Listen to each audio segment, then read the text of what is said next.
All right, we're back to actually start the kingdom building side of Kingmaker. Is everyone excited about that? Yes. Yes, very much so. All right, so when last we met, you guys finally made it to Eagle's Watch. Hans, you were informed of the plan to promote you to Baronhood, um, and have you work as a double agent against the Sword Lords in settling the new region. You informed your companions about it, and you all decided that someone was going to do it. You may as well be you guys, so you could actually see it done properly and not have everything and everyone utterly destroyed. Yep. Yes, that sounded best. We need to decide on placement. All right. Is there anything that you guys want to do or talk about before moving forward to events?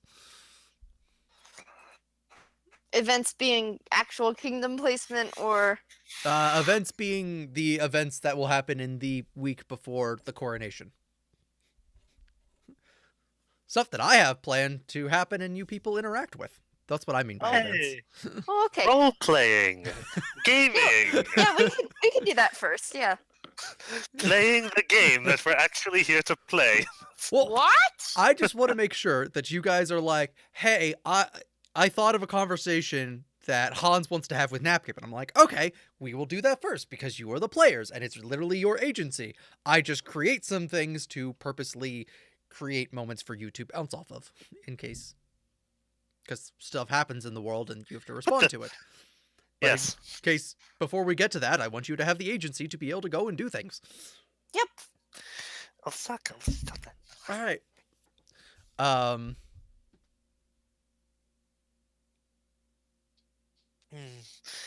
See, I didn't have anything to say, I don't think. all right. When were you planning to talk to um Lord Paul? Well, if I look at the calendar here,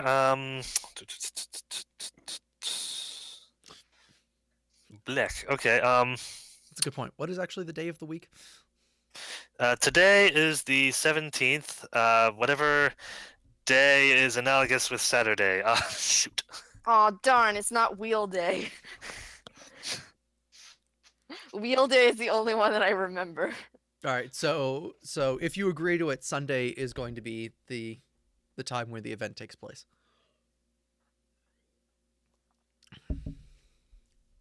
Like in Rostov? No, it's happening. It's happening here. Oh, he's meeting me here. Wait, which event is this? Your promotion to being a Baron of House Orlovsky. Oh, right. Okay, yes, that event. Yeah, that event we can have that event we can have whenever is convenient. Yep. So that was the thing that he told you would happen at the end of the week, as long as you agreed to, the scheme. Yeah, right. So does that mean like the end of this week or the end of next week then? Means the end of this week. So in Cool. Okay, yeah, better take care of that then. Hey, no, none of that. all right. So as soon as you have confirmed with your companions, is when you're going to go back to talk to him. Yes. Right.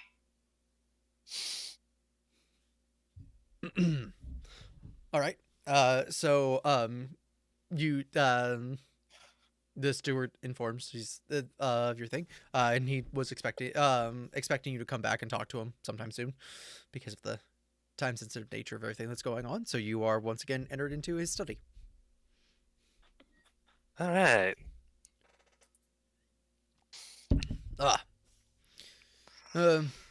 I hope that you have an answer for me then.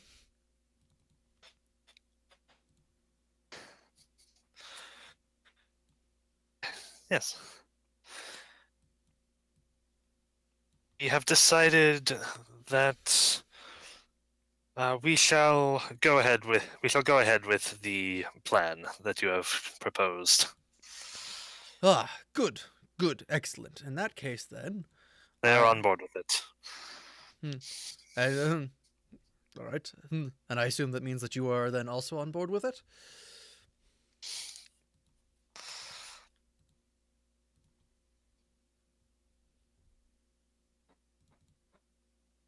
Yes, of course. Yeah.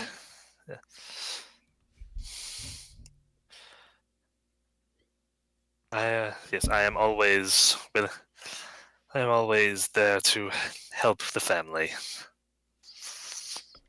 Good, good. All right. He begins heading over to the library and pulling a few tomes off the shelf. Handing it toward you, he goes, "Here are some books that I have that I believe will help to get you started. This is mm, this is Morchenzio's philosophy of rulership. Excellent. I shall peruse these right away. This is Palencia's uh, theories on governmental structure. And he begins listing off. He hands you about 6 or so books all along those kind of rooms, some of them being philosophical in nature, some of them being more practical.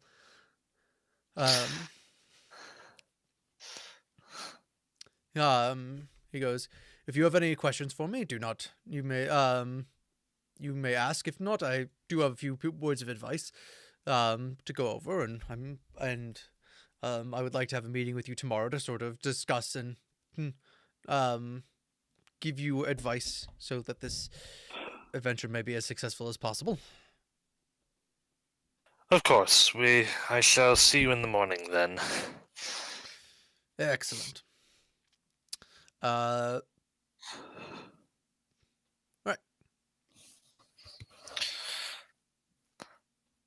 All right. So then Hans goes to Town, I guess. That's just no.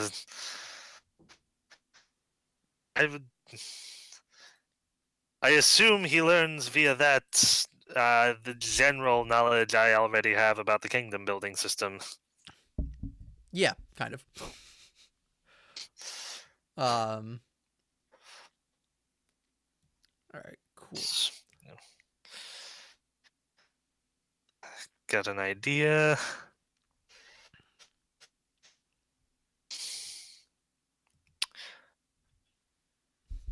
Ooh, that's going to be interesting. All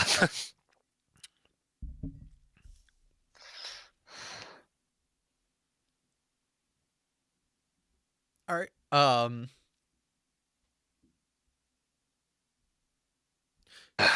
Excuse me. All right. So it is it is about night. Dinner time. You were asked whether you would like to have a private dinner served in your suite, or you would like to eat at the large table with the family.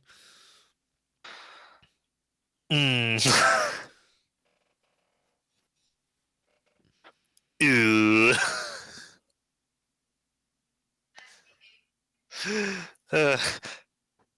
Yes, you will be on your best behavior. You can't even speak. You're muted. Oh, I'm sorry. No, Imogen looks at this sorry, I'm sorry. I know, it's just funny to me. No. No, at this question, Imogen turns to Hans and like bats her eyelashes and says, "I will be on my best behavior."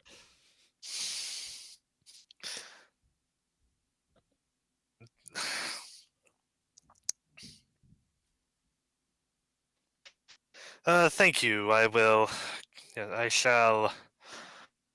Yes, I shall come and have dinner now. I shall have plenty of time to study more later, I'm sure.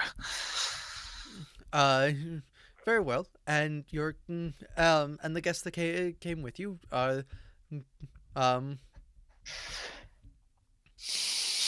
do they wish to dine here or at the table?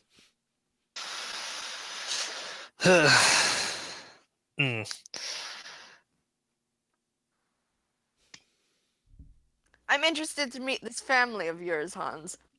Oh, I am so sorry. No, Oh, am I there or am I not? No, you're there. Okay. wait a minute. The cat just was digging claws into my stomach. Yep, that's the Sokka.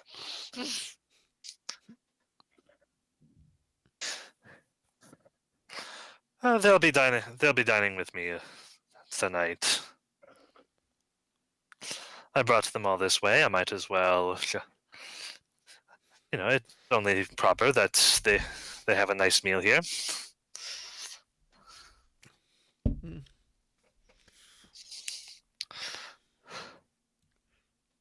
All right. Dinner time. I think Groos's theme is appropriate for this time. Yeah.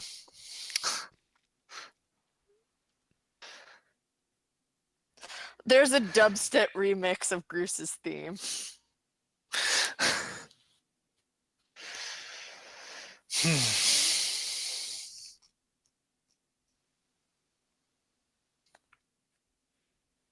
All right. So here are all the people who are staying. I'm just gonna start this off. Okay, fair enough.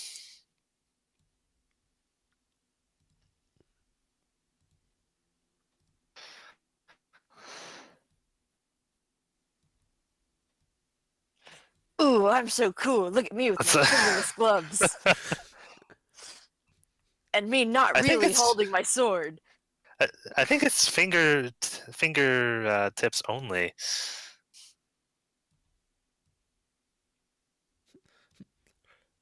I have nothing to say about this one. All right. So this being your family, I choose not to wear my helmet to dinner.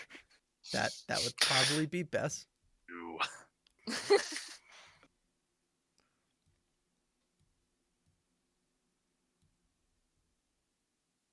All right. There. I will start with the one guest. Oh. Yes. So the one guest is actually a dwarf. Dwarf guest. Toval Golaka.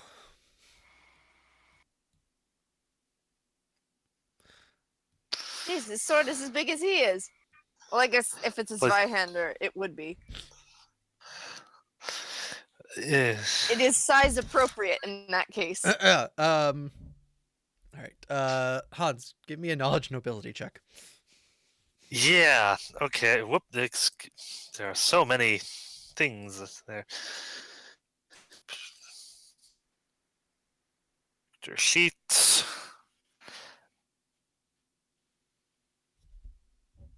Over to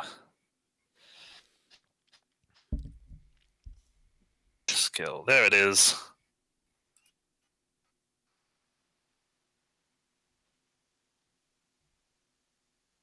Oh, nice. Okay. Ooh. All right. So you know that Toval Galak is actually the heir to House Gares.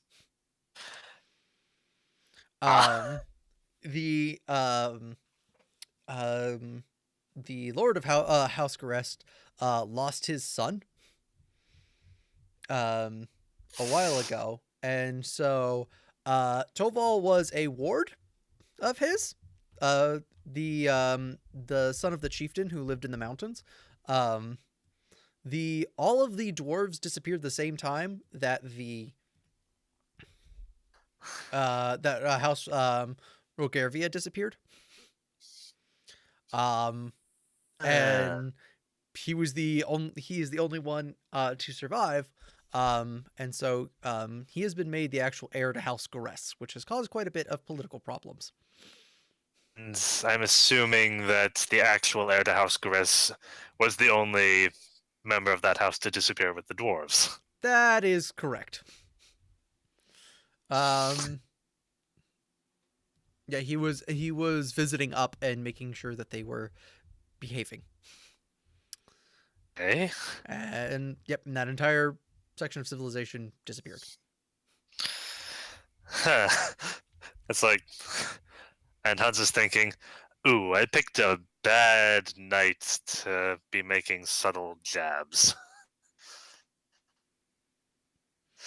Yeah. So the current leader of the house is Lord Howlandsgaress. I'm sorry? The current leader of House Garess is actually Lord Howland Garess. So, yeah, Okay. so he is the adoptive heir to the clan. Okay. Very nice, very nice. So Helena Orvlosky is Lord Powell's sister. You know her quite well. Yes. Tello and Lucy are both cousins of yours.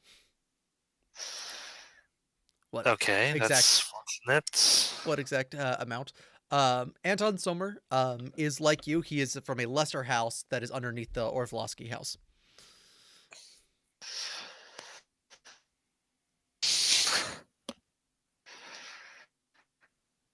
Okay.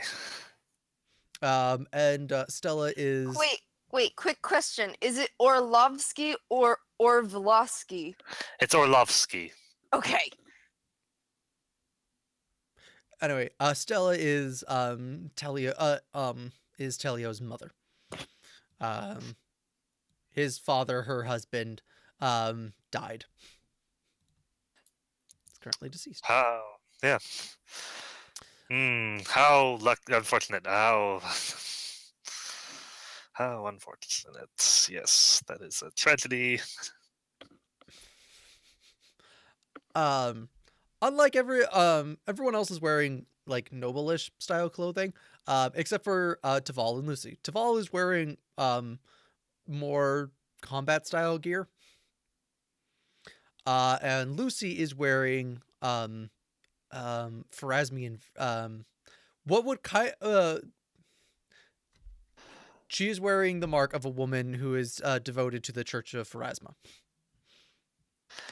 Okay. I think we both know who we're sitting next to. What?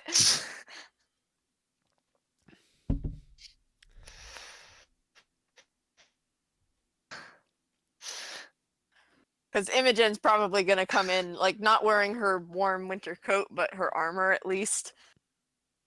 'Cause that's what she has. It's what she wears. Yep. So you are put at the far end of the table. I would imagine. Yes. Taval, Are Napkip and I at the kids' table? Taval being an honored guest from another house is actually seated pretty near the top of the table. You are actually seated beside Anton and Lucy. Okay. Yeah.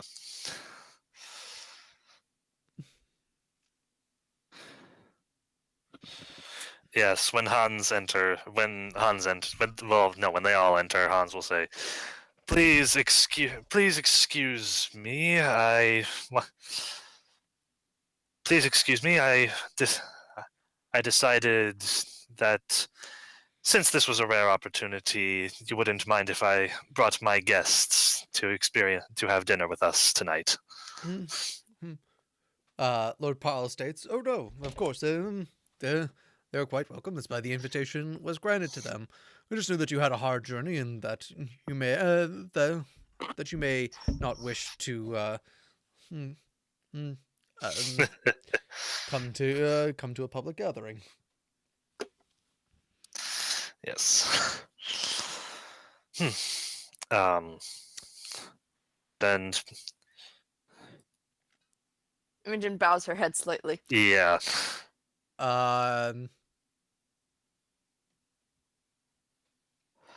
Cool. Imogen, Yes. give me a Perception. What? No. I was actually gonna say sense motive. Okay.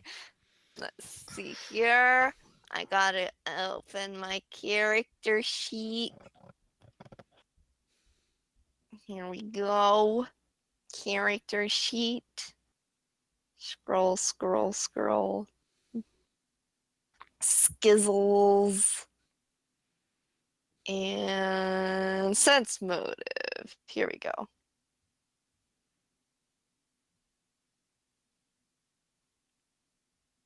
Oh, nice. Good. You people are rolling Sweet. well now, so everything will go horribly wrong later. Oh, great. Oh, well, yay. All right. So your reading of the room, Lord Powell is being very friendly to both you and Hans. And seems to be making an active effort to be friendly. The old woman is glaring daggers at Hans and has a hatred that you could feel a mile away. I believe Imogen kind of raises an eyebrow at Hans. I believe the term is rancor. No, there's no rancors here. Man, that is a fun term I haven't heard in a while. There's no rancors here. Both Tello and Stella are disapproving of Hans's presence, though they are not nearly as open with it, though you can definitely get the feeling that they are unhappy with him being here. Toval does not seem to have an opinion on the subject. Anton seems to be equally about as neutral. Lucy, you actually notice, seems to be happy that Hans is here. Aww.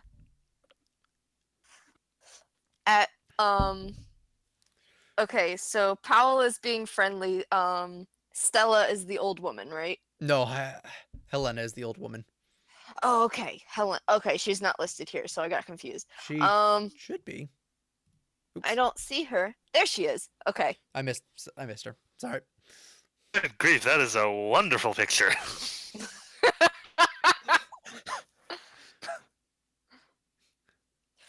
Okay, so Helena's the old woman. Stella and Tello are not happy either. Right. Okay. And the rest of them are neutral except Lucy, who is happy about it. Okay. Got it. At Stella, Tello, and Helena's reactions to Hans, Imogen narrows her eyes slightly at their disapproval. All right. So the you are shown to the your section of the table. It is a large hall style table. Mm-hmm. Lord Powell is at the front. Helena and Toval are at his sides. Tell and Stella, then Anton and Lucy, then you and Hans, and Napkip. They all seem rather concerned at Napkip's presence, but they seem to be, we are not going to respond or comment on that, and that's how we're going to handle this situation. Yeah, that was... Oh, dear. That was Hans having some fun inviting him along as a dig. It was until I realized that until I realized who the guest was.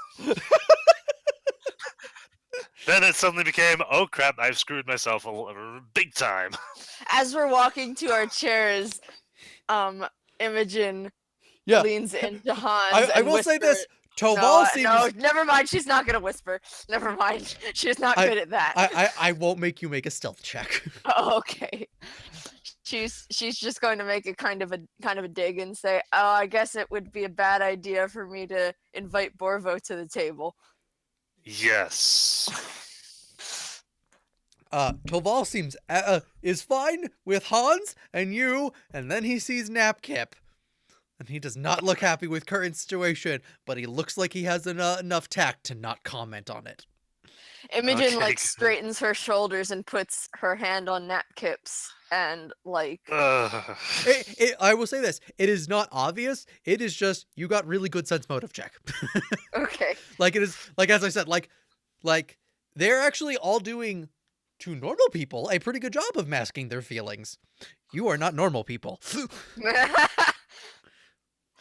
But yeah, Imogen's just going to make it very obvious that Napkip is pretty much one of the family to her and make him feel welcome at least. to Imogen if no one else is going to make him feel welcome.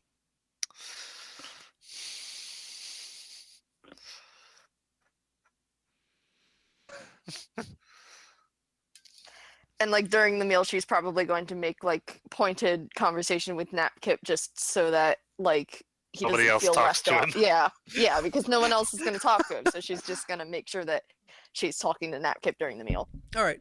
The meal is pheasant. Roasted pheasant with vegetables and excellent bread. Yay! There's also good wine.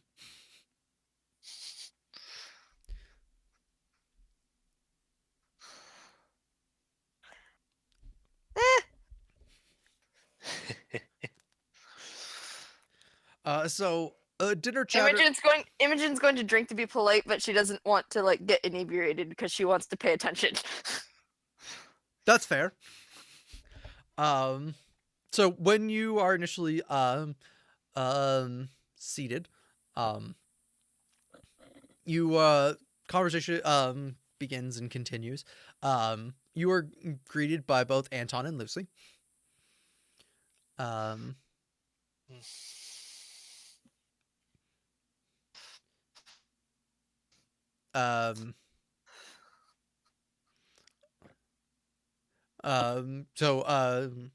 Anton is the first one to speak, and he goes, "Greetings.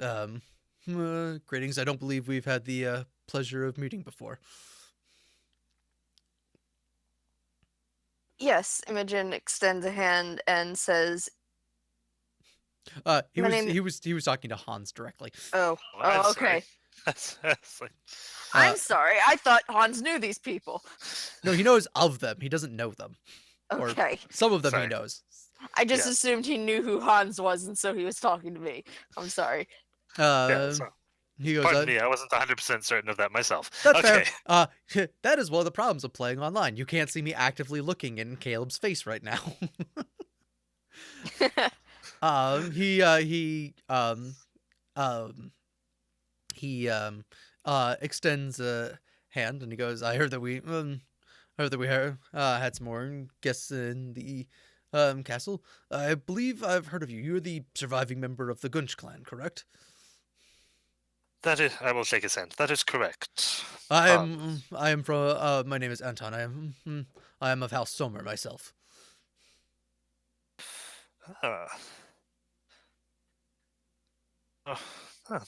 That's most interesting. What business is your family in? He goes, "There were some important messages that needed to be delivered, and some business to discuss with Lord Paulo about some of the grain regulation that we were getting, and necessary to our placement to being at the northern end of our lands, and some of the hardships, and seeing if the main house would be willing to support us in some in this time. We've had a rather rough harvest and could use some support, unfortunately." Yes, well, I'm sure they'll give all the support they can to members of the family.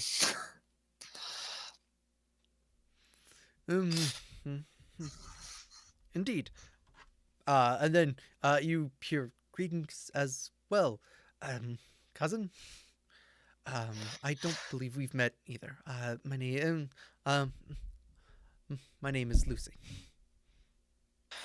Yes, greetings. I've heard about you from your insert relative here, who I would have heard this from because I can't think of one. She goes, "Yes, we've actually we've actually been around and seen each other several times, though I don't think we've ever actually been able to have introductions." No, not yet. Well, it is a pleasure to make your acquaintance, Lucy.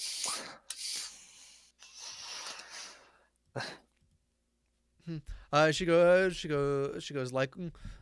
likewise as well.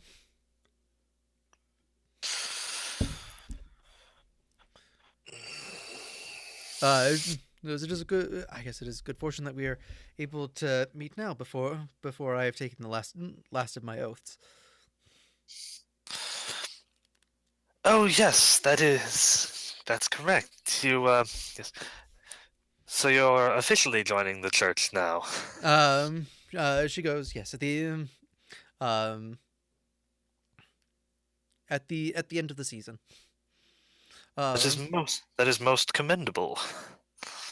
Though possibly sooner. It seems as though we have had an early spring, and the paths are not dangerous to go into, and and uh the the covenant which not covenant, no, Coven. no, what is it, what is a nun thing called? I think. What? Isn't it A also convent? a covenant? Convent. I knew a C-O-N word. C-O-N-V, convent.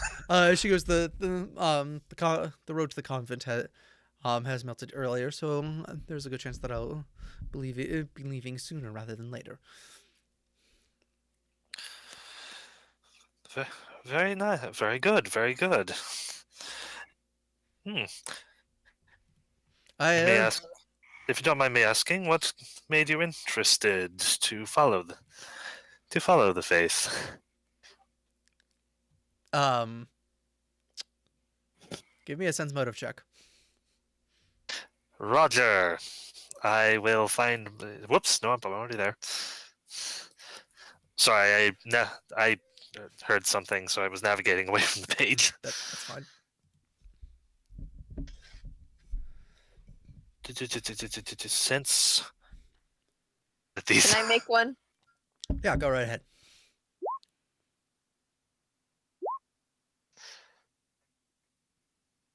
Hans is just assuming he knows what everyone is thinking, so he's not actually putting a lot of thought into it. She goes, I was inspired by the by the works of some of the faithful in the village where I grew up, and I believe that my life could be done the best good by joining the church and helping that way. 18, is that good enough to actually...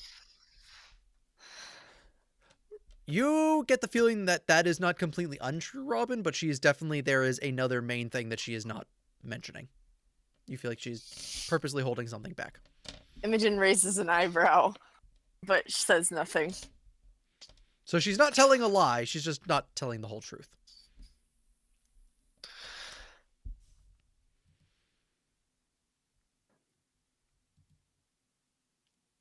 I'm wondering if Imogen would like elbow Hans to press further. uh, You know what? Yeah, she's going to. Imogen's going to like elbow Hans and give him a look like, there's something more there.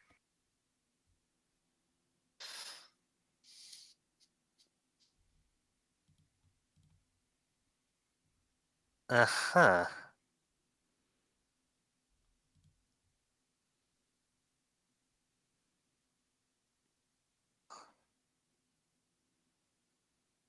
This Yeah, is this hard, okay. having me be the perceptive one and him having to talk all the time. Hang on, I want to check something.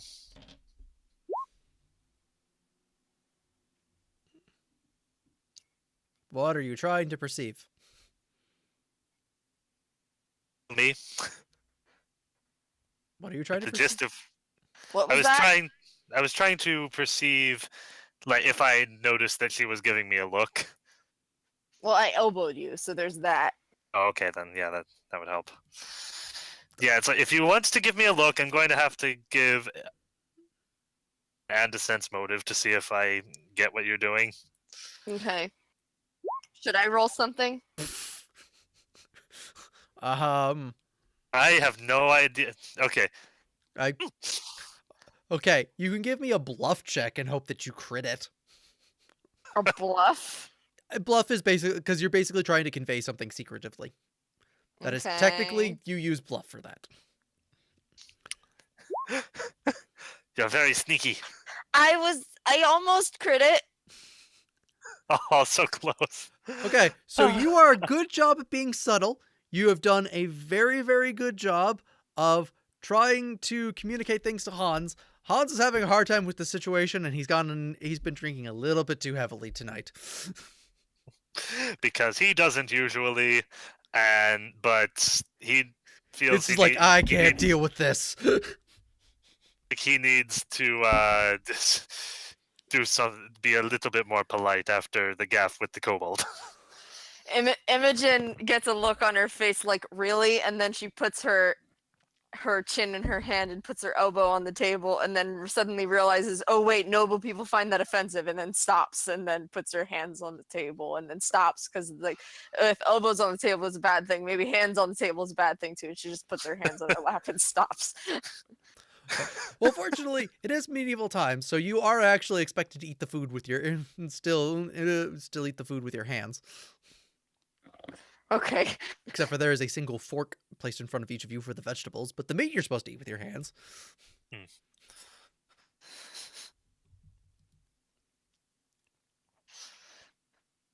Sandwiches is not a thing yet. So after that minor interruption,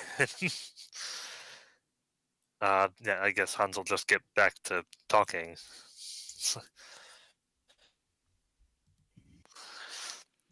Well, were you at least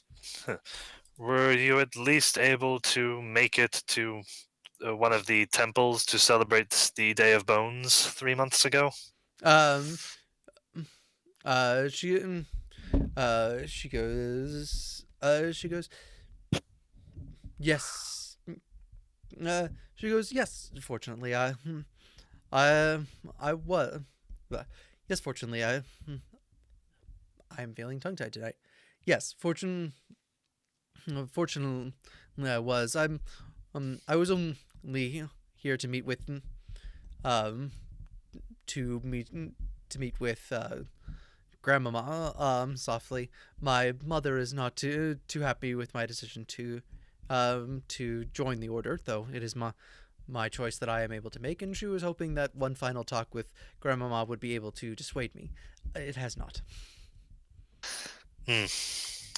That is good. But being my mother, I agreed to her request. Within the faith is not taken lightly. That you have given it due consideration. And I trust that you will find. I trust that if that is your decision, you will find much meaning there. I hope so as well.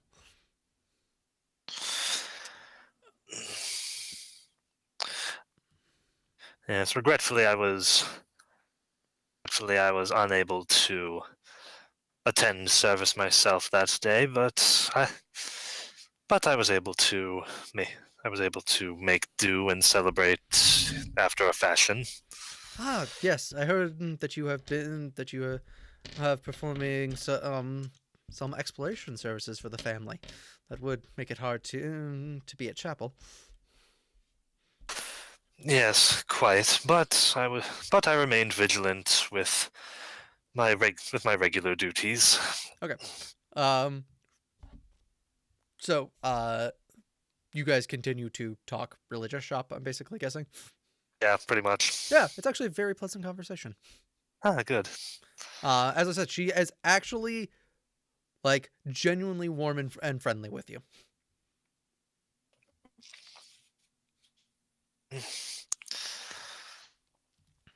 Anton, Okay.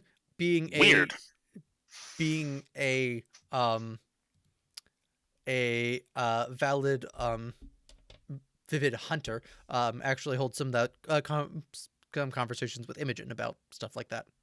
Oh, okay. She's very matter of fact about things and isn't super passionate, but she does speak. All right. It is a friendly enough conversation. Yes.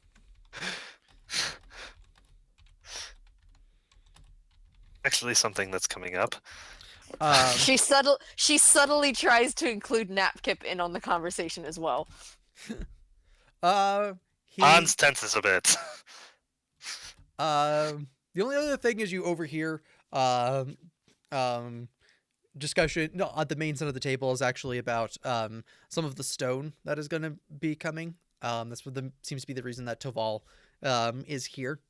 Is to oversee a shipment of stone, mainly to repair the bridge, but also there's a few other things that require it, and the details of that have been ironing out, and and that's definitely the only reason he's here. Okay. At some point, just because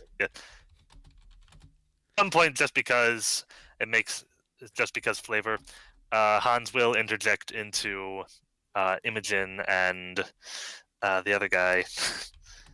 Sorry, I said sense motive at that. When Joel, when you said that's definitely the only reason he's here, I said sense motive. Oh, okay. Can I? Sure. You can, but I doubt you'll be able to. One second, let me send you that before you roll that sense motive check. Oops. Wow. No, that is not a crit, but it is very close to one. It is very high. You get the feeling that there is probably secret business between the two houses that is going on. But okay, so it's nothing overt. No, nothing overt and nothing weird. Okay. Yeah, no, because it's all all politics. Okay. Yes, and it definitely is not in any way a discussion or planning of any sort of future military coups or anything like that. Nope, it's purely to talk about the bridge and other stuff. Are you trying to make me metagame, Joel? Oh man. All right. Well, because you guys technically, you the players already know this, but no, your characters have no idea why he's here. But yeah, Imogen gives Hans kind like she looks at Lucy and then looks at Hans and then gives Hans kind of a smirk and an eyebrow raise. At some point, yeah, I already sensed motive on your eye movements. Boom. Yep. At some point, Hans, you are convinced that Imogen, for some odd reason, thinks that it is very polite to have eye movements during a noble dinner. At least she's not saying anything stupid. But yeah, at some point... I'm not giving anybody else eye movement, it's just Hans. I don't think he notices.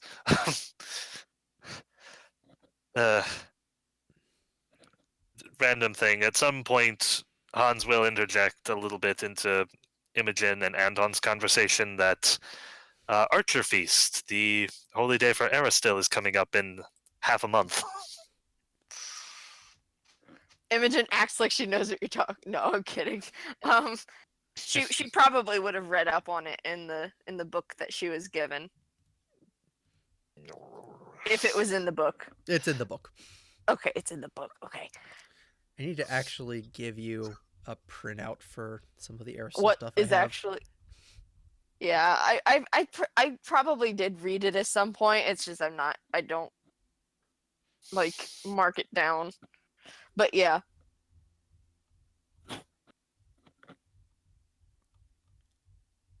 When there's some kind of a lull in the conversation, Imogen's going to turn to Hans and Lucy and asks, like, I'm not really familiar with the more in-depth areas of Pharasma. What will what you're going into entail, Lucy? She goes, she tells you that her thing will eventually be joining up that she's actually learned most of that it'll mainly be a ceremony of joining, as she's already studied and knows the basics. But she will primarily, her actual job will be to receive a bit more of training in being a midwife. Aww. As that's actually what the followers of Pharasma, that's what their practice is they act as the midwife for villages that they live in, and then she'll be assigned. She will either be able to request or she'll be assigned or possibly be able to request to work somewhere that is in need of someone of her services. So she'll act as a priestess and a midwife. Very nice. They also act as morticians and take care of the dead as well, as leading services and teaching the dogma of Pharasma, which is basically to to find comfort in the inevitability of life and fate, and not to fear death, but to accept it as a necessary part of life, and to learn to live with things are going to be the way that they are, and you can't to accept the flow of the world. Right. That we all have a fate and a destiny, and to accept that it is part of you and not to fight against it. Of course.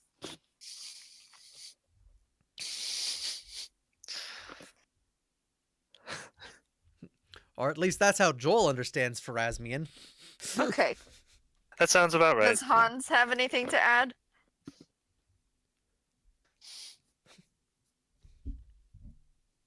Sounds pretty accurate to me. It's Okay. About 3/4 of the way through. You can see why they hate the undead.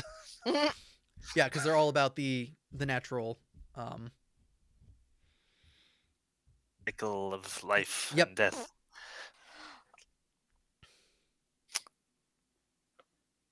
Okay. I have a terrible image in my head now. Hooray! What? Like how the monks when they when they get up, they have like the morning chant and whatever. Why do I get the feeling that it's that they just sing "Circle of Life" from The Lion King? Oh dear. Well, since that doesn't exist. that would make that difficult. All right.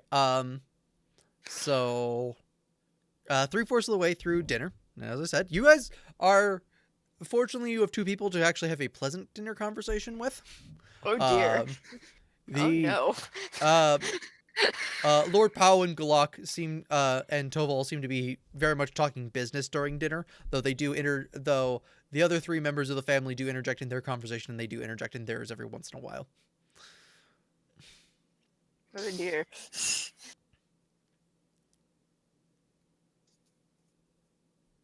3/4 of the way through dinner, a servant comes in. Okay. And he tells Lord Paul that more guests have arrived. More guests. He seems surprised that it happens this late at night, and he goes, yes, and they're requesting to be seated for they would like to have dinner. And he goes, yes, of course, have the servants bring stuff up. So three people then enter into the room. Two of them are women. One of them is man. The two women, one looks about middle-aged, one looks about in her late teens, early 20s kind of thing. But the man is quite old, and he's actually being pushed in a wheelchair. Mm-hmm. And Hans, you recognize him. My gosh.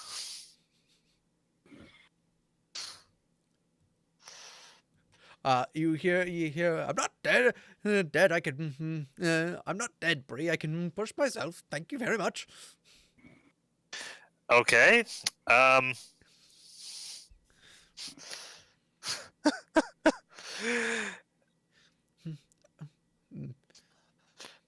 Hans is going to restrain his jaw from falling to the table. Now, where's that pale son of a bitch? Yeah, Hans is going to stand up at that. And walk over. Imogen gets a very wide smile on her face, like she's going to like conversation with this person. Yes, Hans is going to walk over. It's good to see you. I didn't expect to see you here. Wow. I was trying to think of a way to come and visit before I left again. Well, I'd say it's good to see you, but really you're just kind of a pale shape. Because with my blind eyes, so hi. And did you honestly think I'd miss something like this, old friend? Well, I wasn't sure how much you'd be able to move about, honestly. Did you honestly think that would stop me? Imogen is slightly confused ret- at old friend, but she doesn't think too hard about it. In retrospect, that was kind of silly. We're in the middle of dinner now. I'm sure that's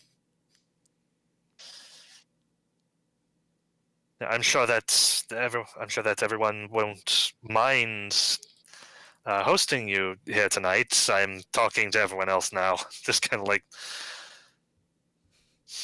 this is unexpected. Yeah. He goes, well, why wouldn't? Maybe we were invited after all. Oh, good. Hey, when I heard the plans for your well-deserved promotion, he says, just staring at the family, not caring who he pisses off. Oh, yes, that. Of course, I was gonna make the trip up for the ceremony. Thank you. That is most appreciated. He goes, oh, these are my two nieces. Charmed. The younger one he identifies as Arissa.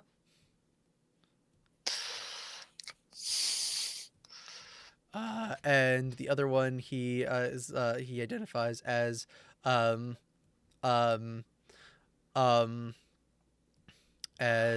Bree. Okay. He also he goes he goes, now don't you get any ideas about Bree? She's a married woman. Imogen sneaks a look at Lucy at this point. I didn't dream of it. I imagine even with your eyesight gone, you're still as good a shot as ever.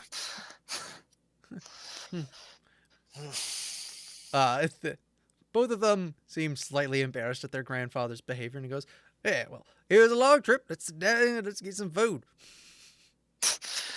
And he wheels himself to beside where Hans was sitting. And at the point when he's making the jokes about Bree, Imogen's going to sneak a look at Lucy at this point. Lucy is very interested in her food and not at all laughing at the strange character who has just entered into the room.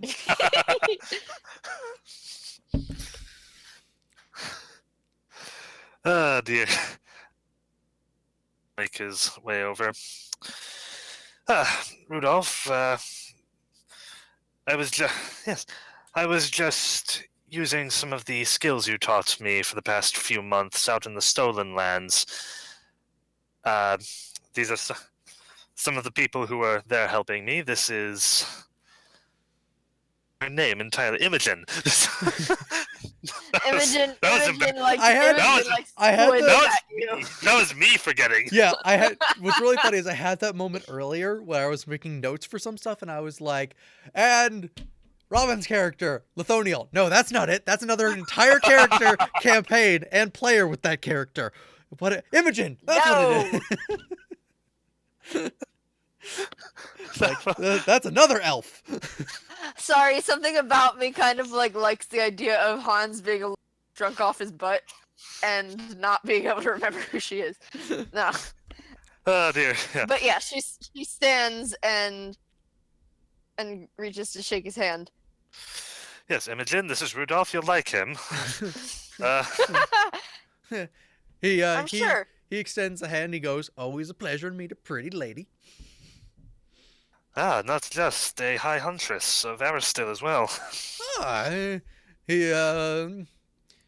congratulations. You and Bree will have lots to talk about then. Oh, really? She chimes up. She goes, "It is a greeting to meet you, fellow huntress." Amazing. Small world. Yeah. Yes, and the kobold on the other side of her is Napkip. He was of great assistance as well. And a good friend. Well, that's good. Napkip steps up. Napkip is Hans's bodyguard. We'll go with that. Well, I'm sure you do a good job at it, little fellow. I do best job. I do best. Yes. Yes, in case you were wondering, Imogen, why you were the one that fell into... Or that... yes, never mind, I'm not going to say that. No, that's... Excuse me? Yeah. In case you were wondering why I was actually able to even survive out in those lands, it's mostly because of this man here. It's true. I taught him everything he knows about surviving in the unforgiving wilderness. And I mean everything. Everything. Yes. Boy, Good, boy couldn't have survived a walk in the woods if it wasn't for me. Imogen is trying to stifle her laughter. It's not working. Oh, no. When I first knew him, he didn't know the difference between a pine tree and a shrub. Oh, dear. Oh, very dear.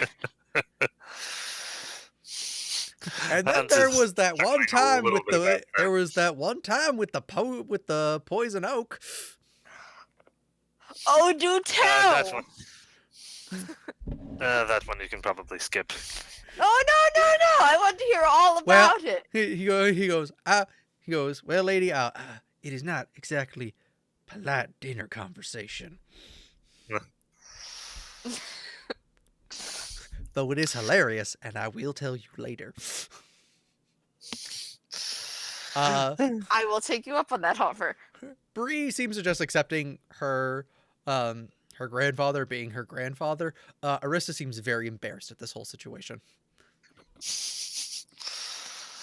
And is not talking. I take it Arissa is not the outdoorsy type. No, Arissa is a very proper lady.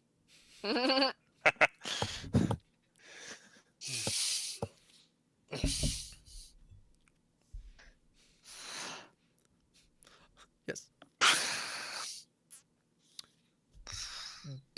So this kind of conversation continues. So Imogen, just one thing. I didn't get to mention to it because of how fast things went. As Yes. soon as Bree walked in, you could feel Aristil's presence coming off of her. Oh, okay.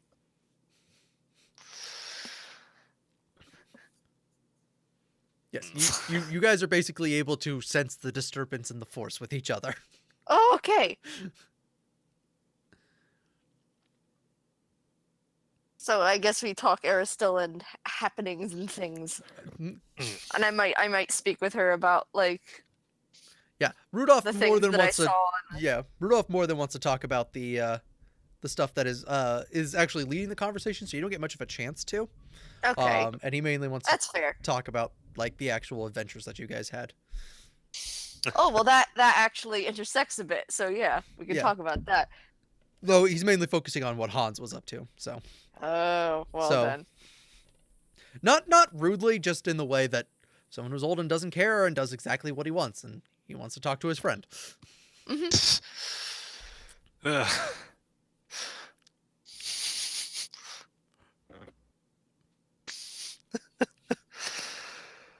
having fun Oh, with his man. boomstick. Oh, me. Yeah, Yes. you. I was like, what on earth do you mean Because by that's that? what Oh, you do. That's what you do. yeah. Uh, All right, so dinner finishes up.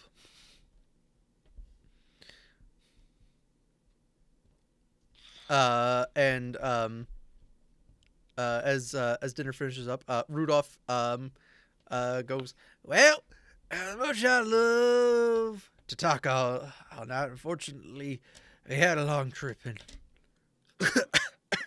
well, he's not quite as energetic as I used to be. Falls asleep in his chair. Oh, okay.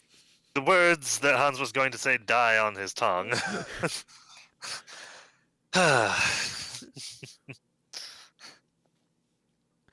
We should probably see about getting grandfather situated and safe. Of course. Thanks for bringing him. Of course. Wouldn't miss I it. doubt you had much of a choice. Yeah, Ursa's like, of course. Wouldn't have missed it for the world. Imogen turns to Bree and said, "It was nice meeting you." She goes likewise, and they head off. It's like before they leave, Hans will say, "If it helps, he probably would have tried coming there himself, even in the wheelchair."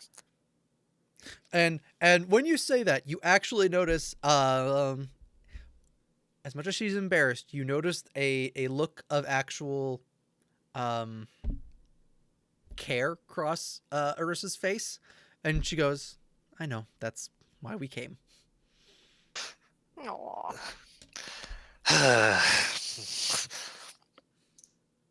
Things never change. All right.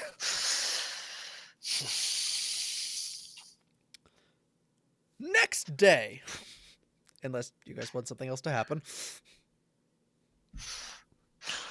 I was like, that was the most pleasant social event I have been at in years.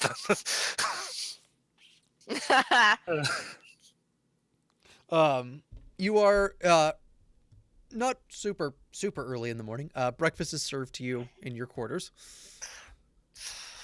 So not super early. You have your meeting with Lord Powell, Hans. But before any of that, before even dawn, there is a knock on Imogen's door.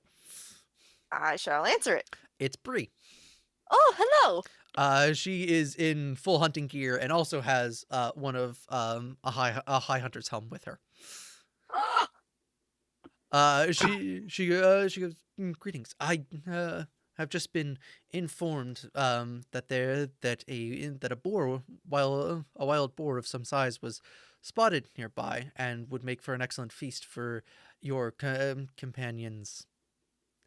I don't know what knight. What is the upgrading from knight to barony, like officially being promoted? Is there a word for that? Ceremony. Sure. Ceremony. We'll go with what is- ceremony. Your friend's ceremony and Ennoblement.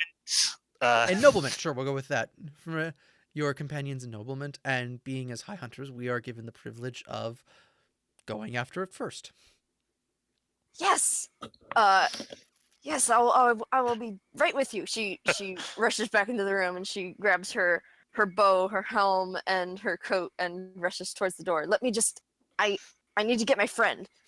And she scuttles off towards the Bree has nothing Wherever better to do, so Borvo's being- she comes with you.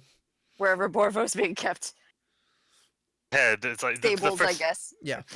the first time you said yes, it felt like it wasn't an answer. It was just her going yes.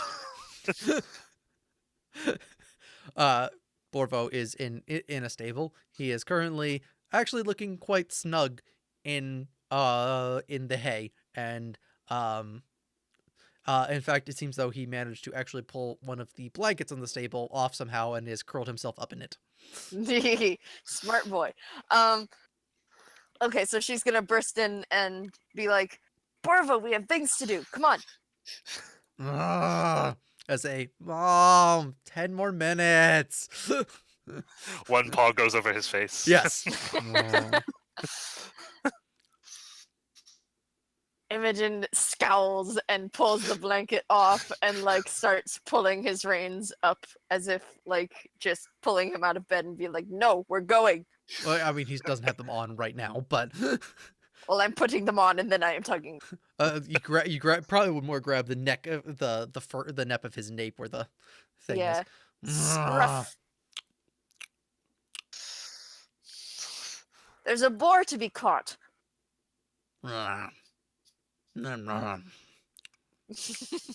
He walks over to the water trough. Glub, glub, glub, glub. He seems ready to start the day. All right, so I get the get him all Yep, saddled up. as you're doing that,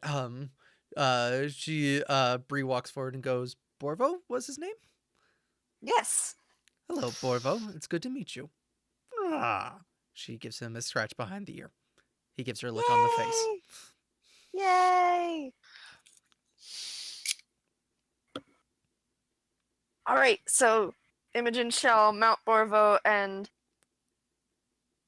ride him out of the stable and Well, say, "Right, now where is this boar?" so it's actually along some of the more mountain paths, so it'd be a little bit difficult to ride Borvo. But she says the place that they were last seen. And you actually have to go along the mountain itself. There's a small trail, so it's not really rideable, but you guys can easily make it. You just have to be a little careful. Right. And you have to head down the mountain, and there's a forest behind it that Right. indicates too. And you guys head Okay. off in that direction. Yay! So as you were hunting, Bree asks, and she goes, I take it you are not that you are not used to the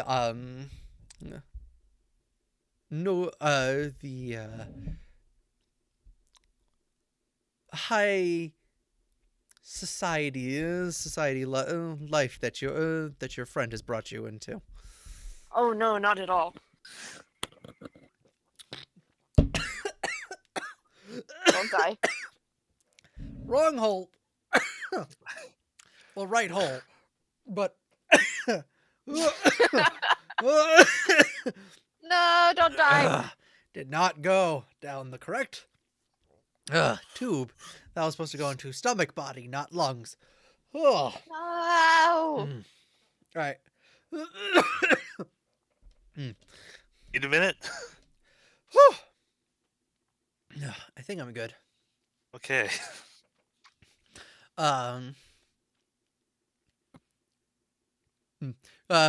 She goes, I suspected as much. No offense. No problem. I would rather be known for my...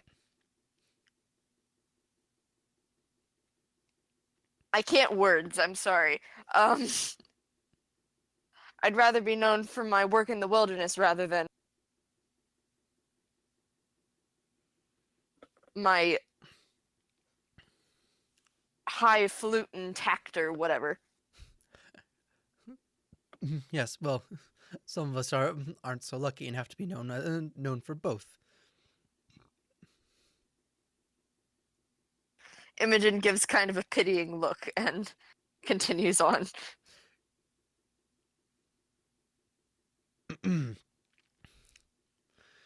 She goes,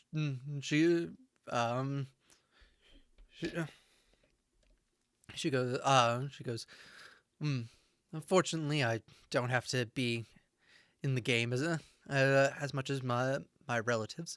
Being able to leave to join the order afforded me some bravery from it, though I do help out my family where I can. Yes, of course. So she goes, for you, why did you join our order?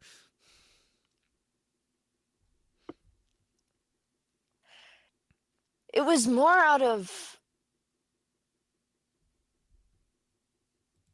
It was less.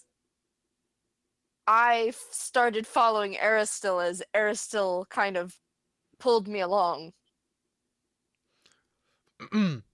You can feel the eyebrow raise at that. But you can't see it because you're both wearing your helms. Exactly. Oh, really? Yes, I was from a young age I've always been more in the wilderness than in society, so I had no idea that Aristil even existed until he sort of sought me out. That she goes, that is impressive. There are not many who can make that claim.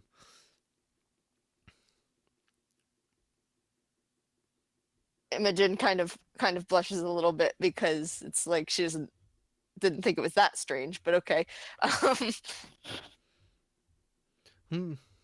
She like goes in, she like tells like the story of the temple and the Yeah. and As soon as you the get to the story of yourself, she just stops and she's like, and she was like, you've seen him yes. personally.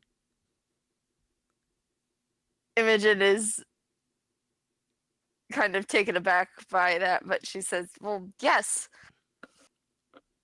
That is a rare blessing.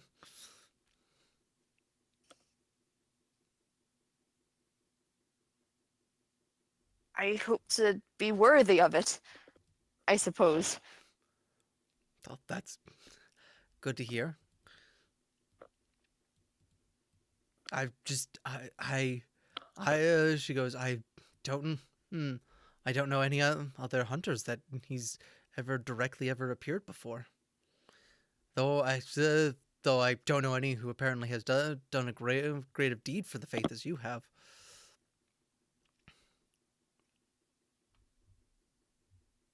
Imogen is starting to get uncomfortable with the conversation. No. Um, she says like, "Well, thank you," and tries to change the subject not so subtly. All right, what are you gonna try and change the subject to? I don't know. Are you like gonna? Boars. I was like, are you gonna like do that, or are you gonna like ask her like why she joined up, or? No. Yeah. So why did you join? Awkward. She goes.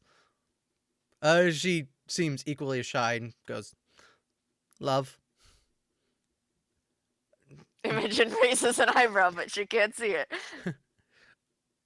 She goes, noble women don't get to choose who they marry.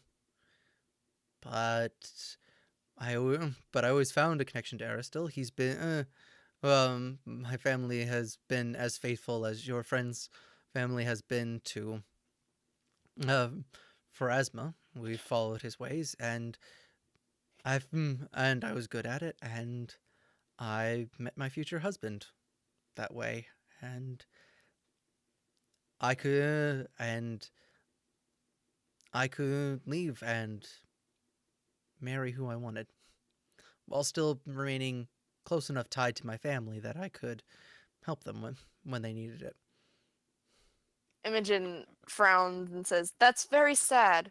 Not that you found your husband. That's not sad. But that noble women can't choose who they marry." There's a lot of costs to being noble. Not gonna. I'm not gonna. She goes, being and having the work. The trials you face are very different from that of being a commoner. Though admittedly, um, I'd say the main difference is, as a commoner, you can't survive without working together. When you're noble, you are immediately born into a game that you don't want to play. Or some do, but you don't have a choice. But you have to play it. Because everyone else is playing it. And you're a piece on the board whether you like it or not.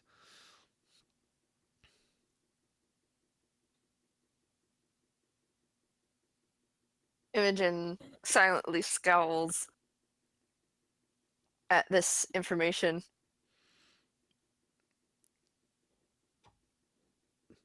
Doesn't seem right to me. Right or not, it's reality. No matter who you are, if you're born with noble blood, you're immediately assumed to be a piece on the board, and you have to play the game.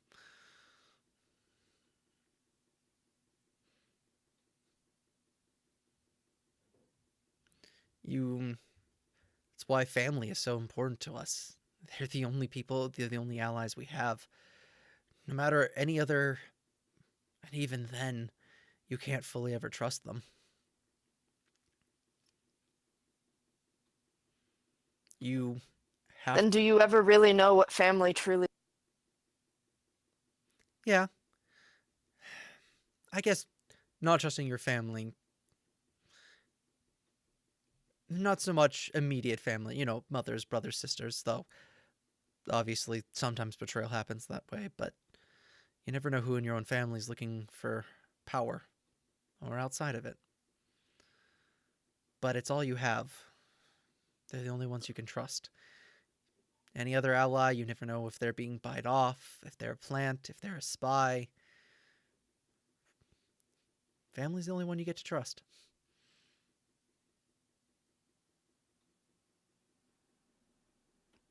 It's very sad. Hmm.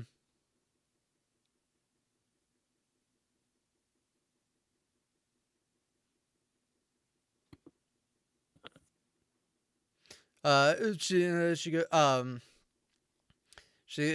she goes, I guess I just want to let you know what you're in for if you keep working with your friend. I'm not trying to tell you to stop. This isn't a play, but just a word of advice from one person to another of what you're in for.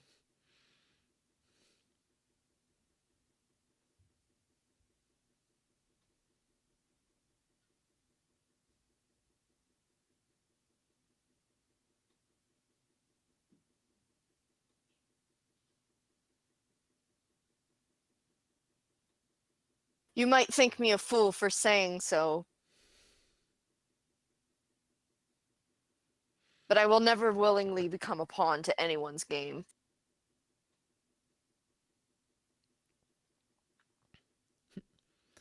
Let us hope not. Even let us hope that if anything, you are always misjudged. Oh, oops! I forgot to show this to everyone. And that if anyone ever think you a pawn, you prove them to you prove them wrong in the most fantastic and dramatic ways. Imogen smiles and says,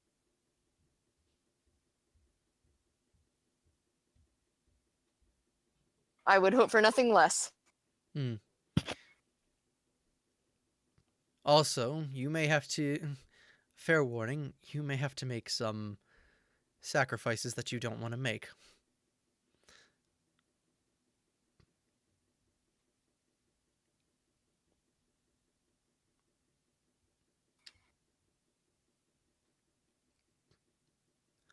If you're going, she goes, if you're going to stay with him and have to start playing the game, you're going to have to learn how to start playing the game.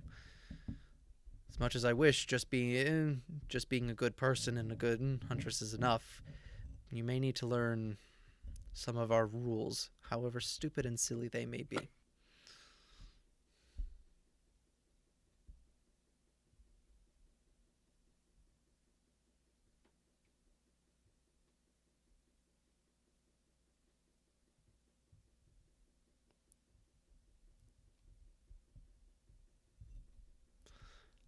And she takes a sigh and she goes, all right, a moment of honesty. Not all of this is everything one of my kind does has a double meaning, a double motive to it. Some way to advance our own goals, because if we're not advancing our own goals, someone is taking us down. Take this, for instance. I want to help you not out of goodness, but because by helping you, I help a member of my order, and it reflects well on me to have you as well informed and well able as possible. What was that? Sorry, it cut out a little bit. Oh, she goes, time to be truthful. I'm not doing this out of pure kindness.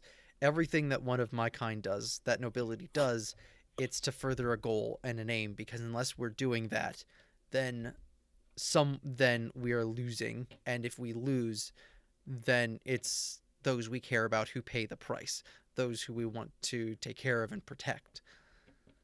Take this for an instance. I want to help you to know and play this game well because you are a member of my fellow order, and if you do well, it reflects well on me and those of our kind. Where future embarrassment, that if you accidentally cause future embarrassment, that could be placed as judgment upon me in the future.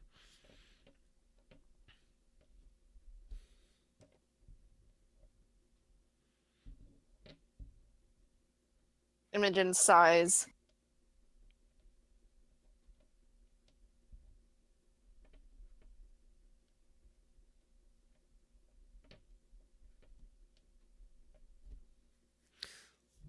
The truth is, many of us hate the game, but we have to play, and you don't. That's why I'm telling you this. There are rules to it. Stupid, idiotic rules. Like, certain behavior that earns you points or loses you points, and will be used against you if you don't do these things, or don't curtsy correctly, or say the right thing at the right time. Imogen is thinking about the conversation they had prior with Hans and about what they want to do with their little slice of land.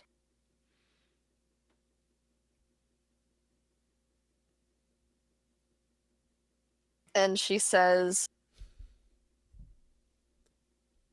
well, maybe it's good that someone won't play the game. Because it seems to me that this game is nothing good. No. But it's the game that has to be played. Because if you're not playing it, then you're losing it. If I lose the game, my family suffers, those I care about. Even those that that my family's sworn to protect and take care of, those who live on our land, we have to play for them. You can't just not play. Then I will win. If you are committed to that, I have no problem teaching you the things I've learned on how to play.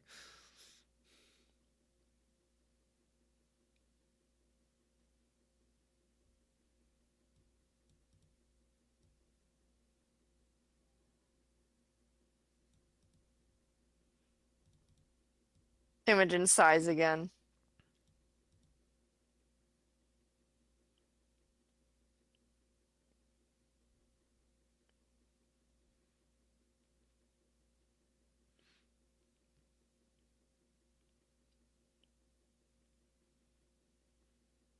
Think about it.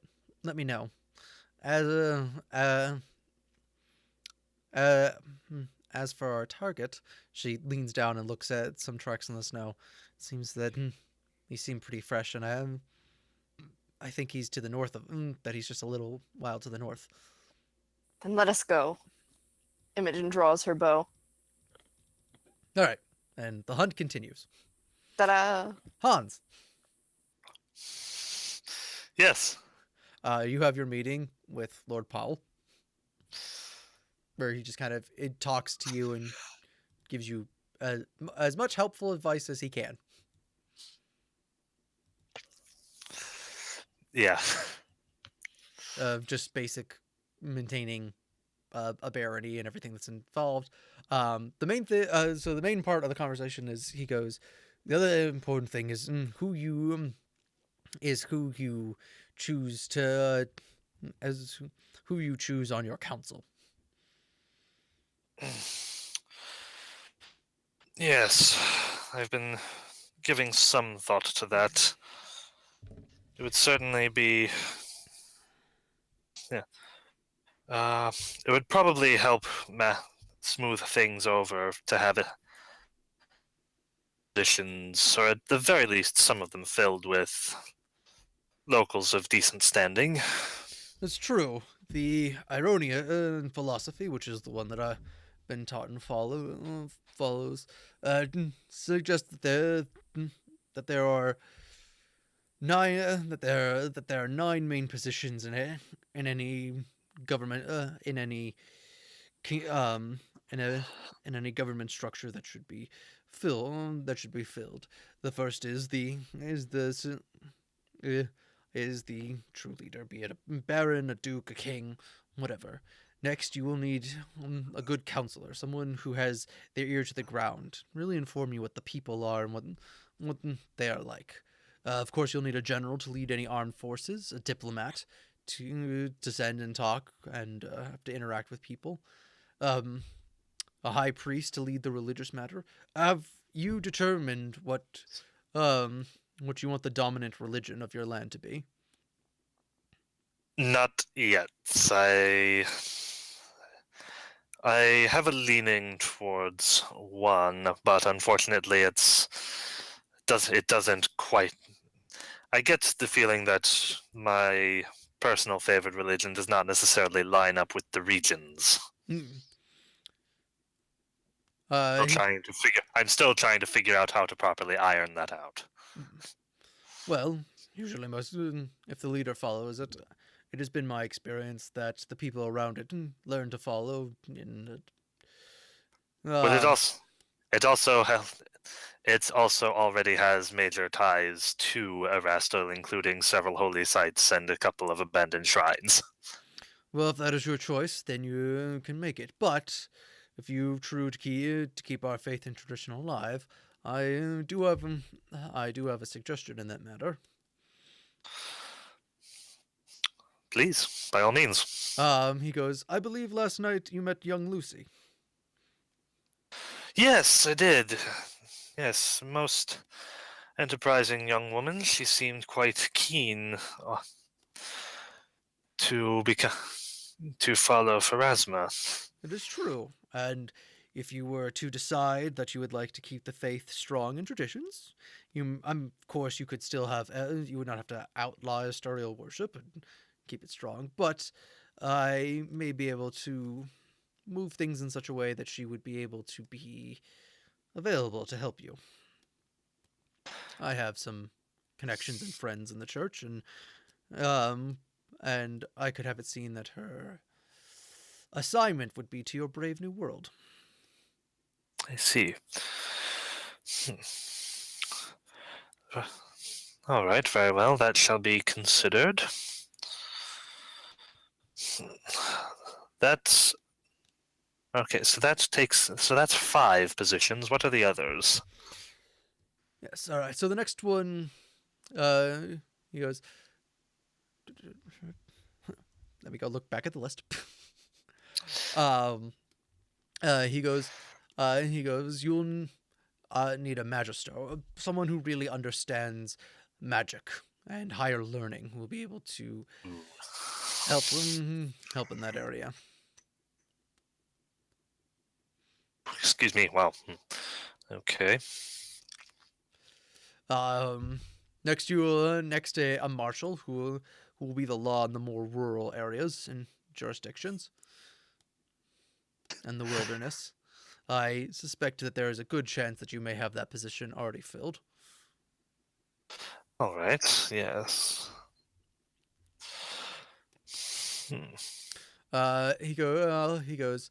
Next, you will need a captain of the watch.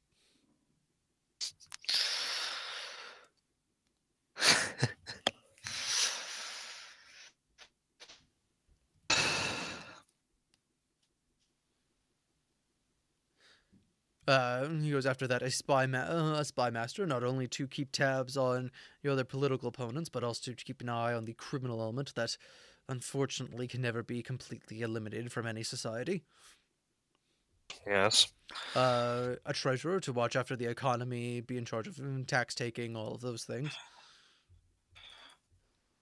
Yes. Okay. He goes, and finally a warden who will warden who fills in all the spots between the marshal, the captain of the watch, and the general, sort of overlooking not so much the watch as individual as the defensive nature of the town, but not the entire army. You see. But I agree that if you have Each of these. if you have good local relations, that placing many of them in these positions would not be a bad thing. Yes. Oh.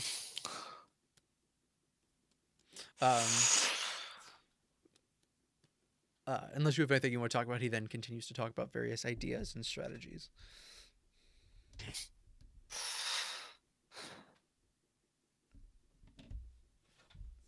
Specifically.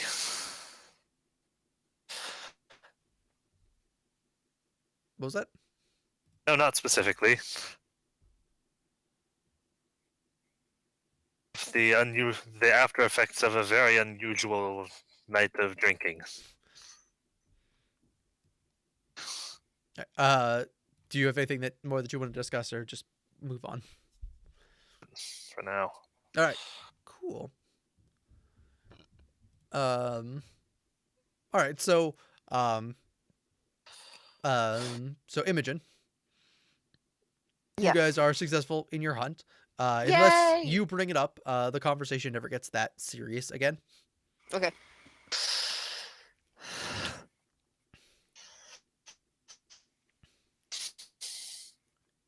Yep, I'm good. All right. So you guys, you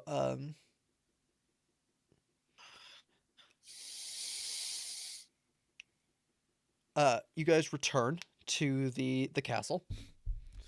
And as you are taking the boar into the pantry, she goes, she tells you where in the castle she is staying, and if you want to take her up on her offer, she'll be there.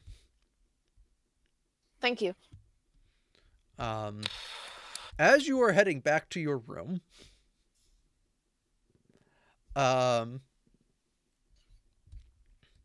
you hear the voice of an old woman call out, "You there, miss?"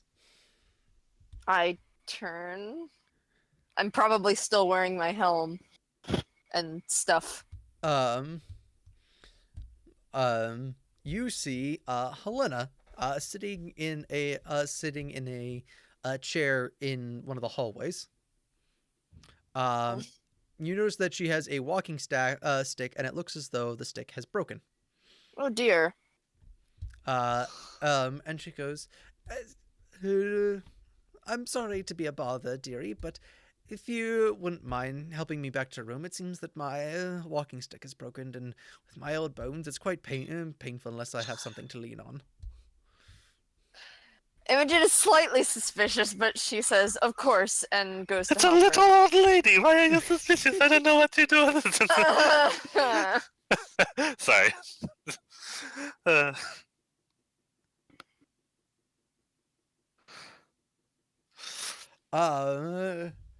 She goes, "Thank you."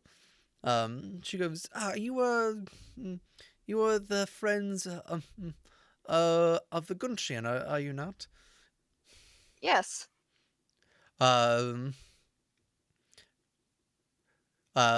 She goes, "Oh, well, that's wonderful. It's very good of you to travel, and be his companion, all things considered." Yes, he's quite capable. Oh, I'm sure he is. My fear with traveling with someone like him would be that he would be too capable.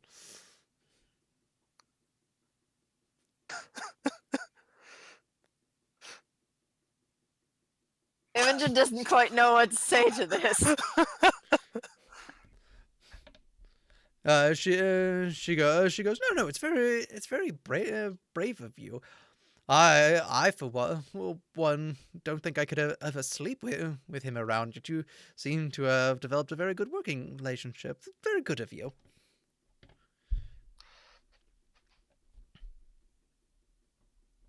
Imogen, like, thinks she's trying to lead her somewhere, so she's like, okay, and just keeps leading her. Wait, I just had a conversation about this. I'm not a pawn in this. I lead you. I drop her on the floor. No. No, she goes, how do you do it? Aren't you ever afraid that you'll just, awaken, awaken one night with his fangs sunk into you?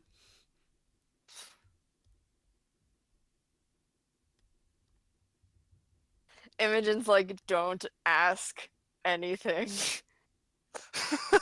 Like, Really? Imogen just says, no, never, and keeps moving. That's so good of you. I mean, I know he's only half of a vampire, but still, half is way more than I think I'd be ever willing to trust.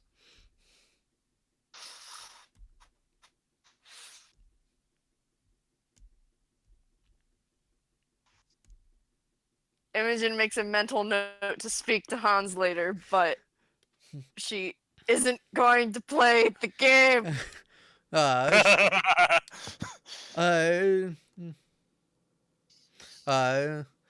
She goes, she goes, yes, especially,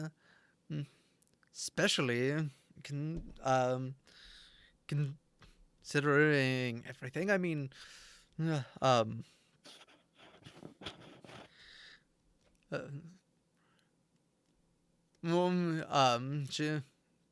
sorry. Especially considering everything, I'm just very good of you.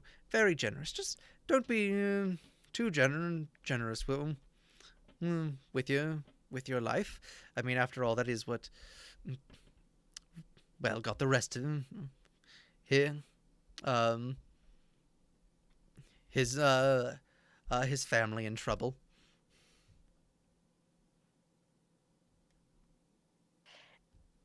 Imogen's thinking to herself, threat. But she says nothing. Oh. She goes, where's your room, miss? She tells you that she goes, oh, just down this hallway here to the left. Yes, just very good.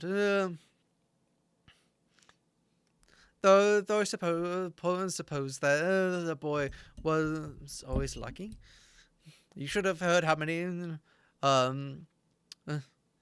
especially though. No, she doesn't say so lucky. She goes, yes. Especially after all the stories his father told about about him and how much he'd wish that he had never been born and how much danger.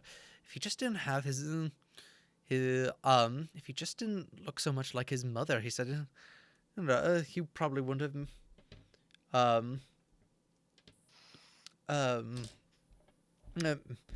made it past his teenage years.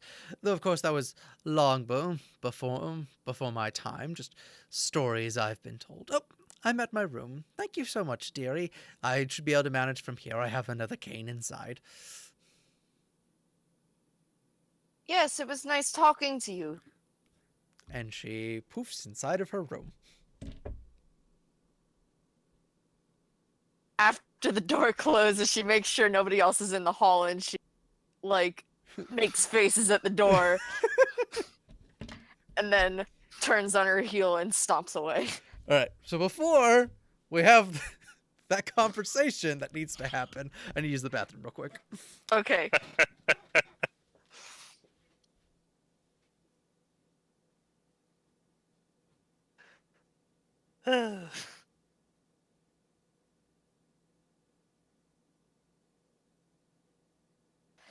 Yeah, I don't know if, like, I'm pretty sure you expected that to go that way, but like because of prior conversations I've had with you about this, but it's like she literally could not care less what you are.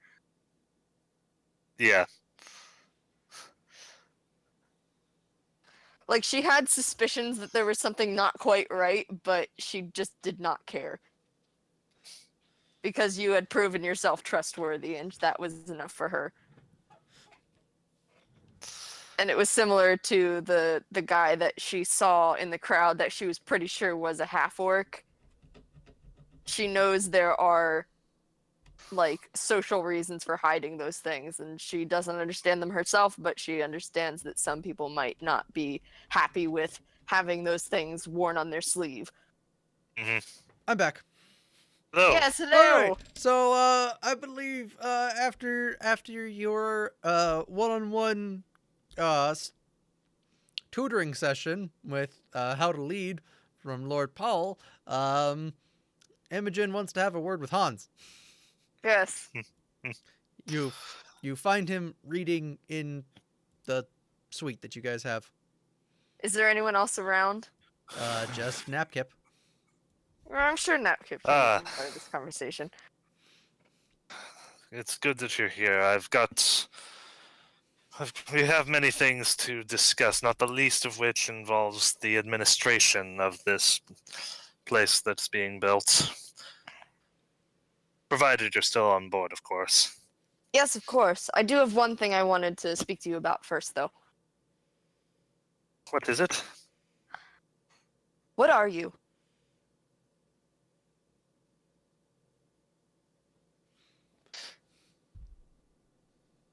Looks extraordinarily uncomfortable. She's not. She doesn't look angry. She doesn't look suspicious. She just looks slightly concerned, if matter of fact.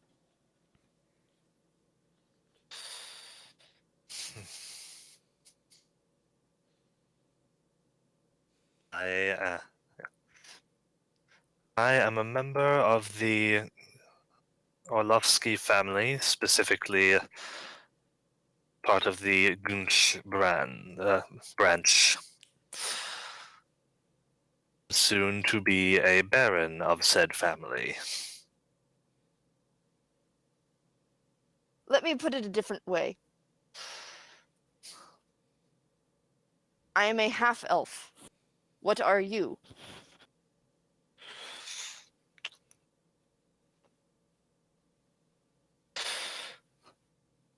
I take it you've been speaking with people. I take it you've been speaking with my family. I want to. Who was? I just Very want to well. say I don't care what you are. Hmm. Because you are a friend. I just want you to be honest.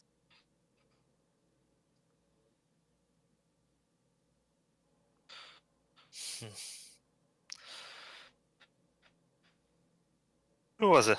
Who was it you were speaking to? Was it? Yeah. The old hag. Yeah. I should have known. Well, I suppose she must have told you everything then. Yes, I am. True, I am. Abomination. No. The result. Yeah, I am a result of some rather unfortunate circumstances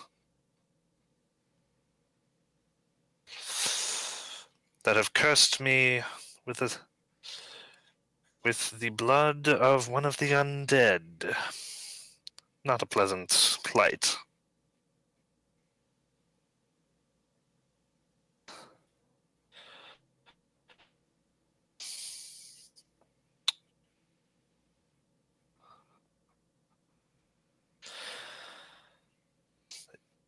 It's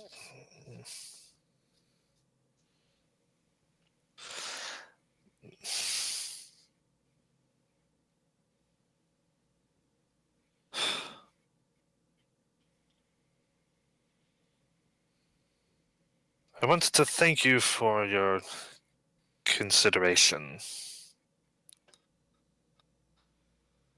Looks a bit downcast and like he's being very careful about this.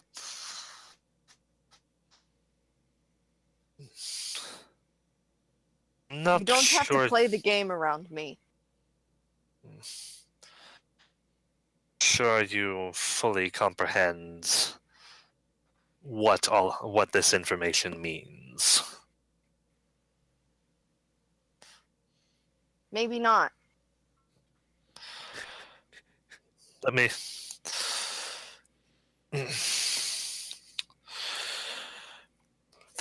Then let me try to help spell it out for you. This family lost an entire branch of their relatives because they were a bit too keen on looking for undead.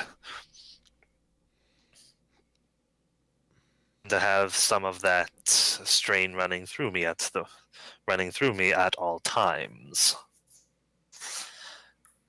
makes things understandably strained on a social front. Meanwhile, on a deeper, more How is that spiritual your fault? level,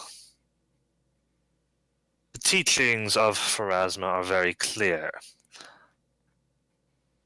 about what the stance on the undead is similarly clear. As a result, as the end result of one of those creatures, I live a cursed existence. It is yes, it is impossible for me to even move on properly. How can you know that?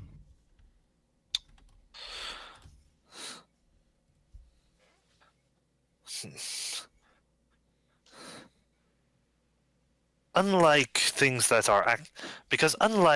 actually undead creatures, such as vampires and zombies and revenants, or whatever that thing was we encountered at the river, those all have procedures and ways to help them move on. Precious little is known of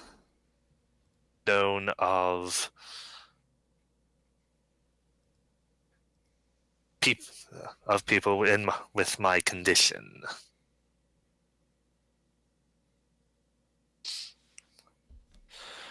There's a curse of undeath upon me, but I am not necessarily fully living or yet undead. Therefore, it is hard to Therefore, there are no procedures for how to help one soul such as that pass on. And in the meantime, I am living a miserable half-existence of a life, insult to the natural order of things.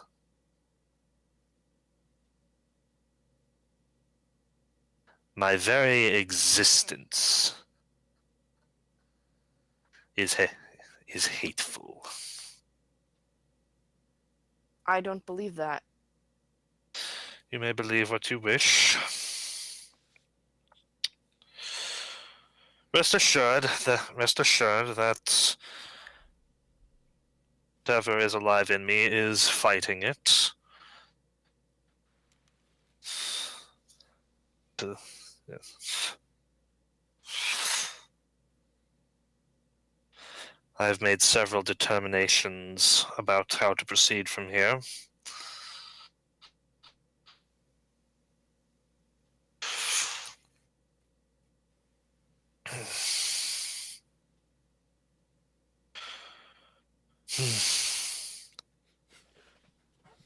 As you now know the truth, I suppose I just supposed it wouldn't hurt to tell you the full reality as how I see it.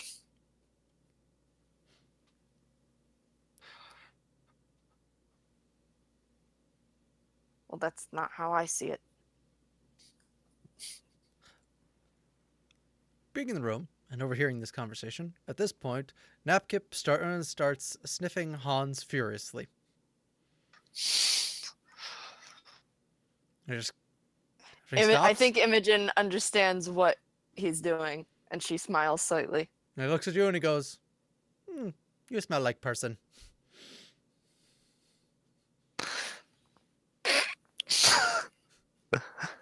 He goes, "You smell like whole person, not half person, half corpse. Know what corpse smell like? You person." Half corpse. You smelled half a corpse before? I've smelled full corpse, so I should know. And you do not smell like half of that, mixed with half person.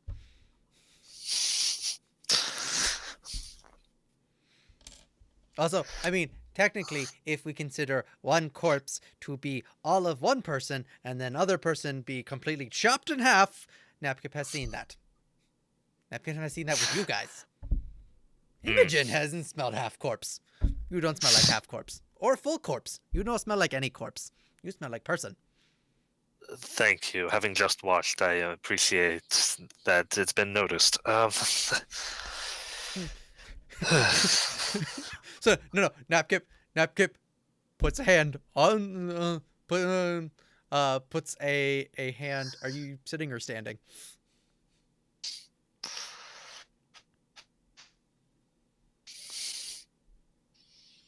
Repeat that.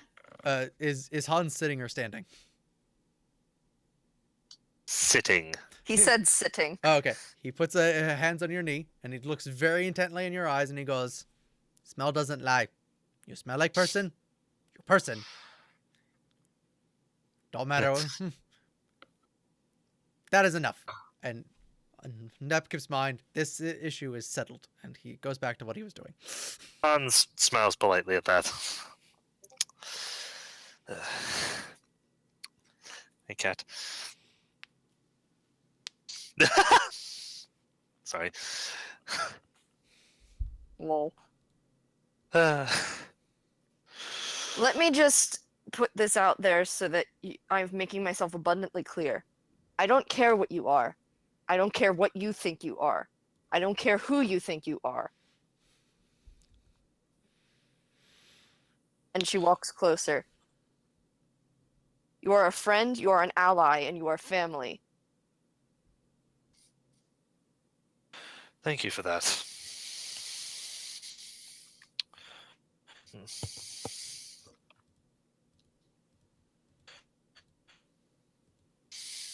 You are not half a person, you are not some undead thing.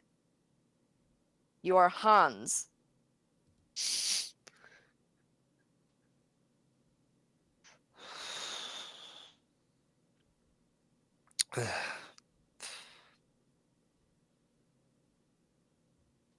And again, to make myself Look. abundantly clear, this does not change anything about our relationship.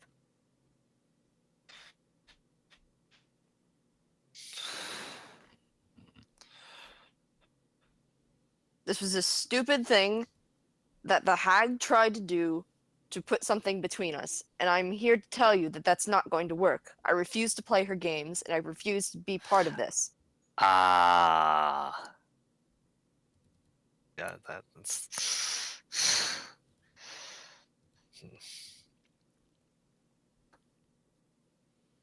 Well,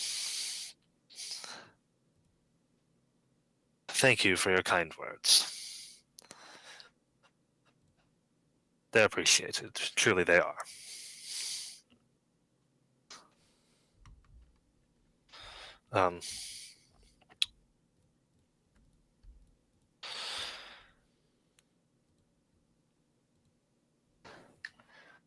Yeah.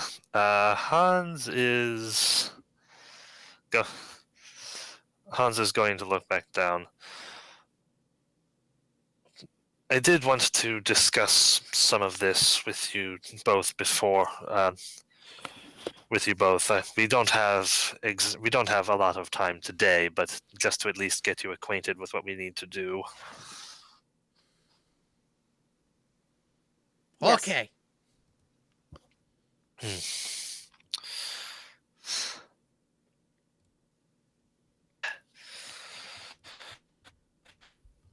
and we'll explain about the positions real quick. All right, so just a quick mechanical explanation of what the different positions do. We already have ruler. So the counselor gets to add a bonus to your kingdom's loyalty, based on equal to their wisdom or charisma modifier. The general gets to add a bonus to stability equal to strength or charisma. The grand diplomat gets to add a bonus to stability equal to their intelligence or charisma. The high priest gets to add a bonus equal to their wisdom or charisma to stability. The magister increases economy equal to intelligence or charisma. The marshal increases economy equal to dexterity or wisdom. The captain of the city watch lowers unrest by 1 and gets to add their strength and dexterity by to loyalty. The spy master gets to increase either the loyalty, economy, or stability equal to either dexterity or intelligence. The treasurer gets to add a bonus to economy equal to their wisdom or intelligence, and the warden gets to add a bonus to loyalty equal to their strength or constitution. I'm guessing I'm gonna be the marshal thing.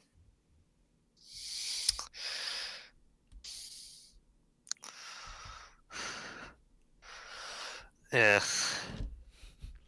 All right. You want to Yeah, be? Hans. Yeah, that's. Hans will be suggesting a few things.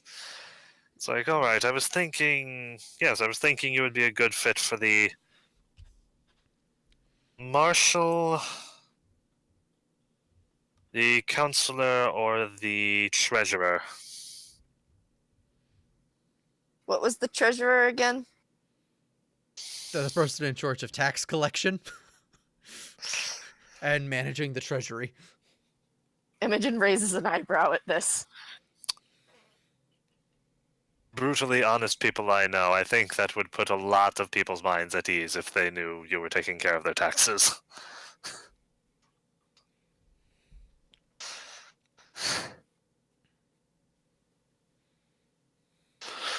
Can the marshal be in charge of tax collecting? No, the marshal has their own things going on. Well,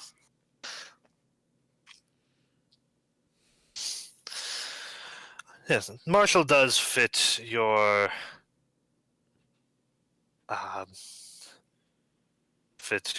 your skill set best.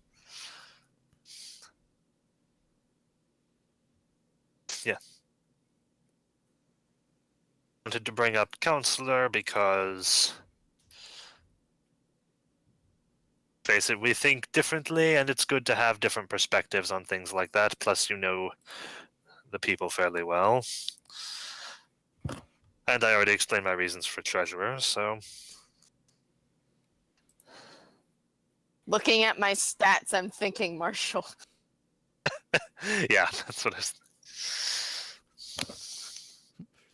Napkip excitedly goes, what do you want Napkip to be? Oh, there are so many things.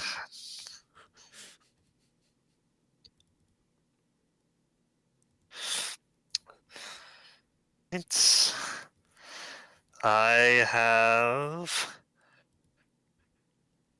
3 ideas for you as well. Now, which one do I want to...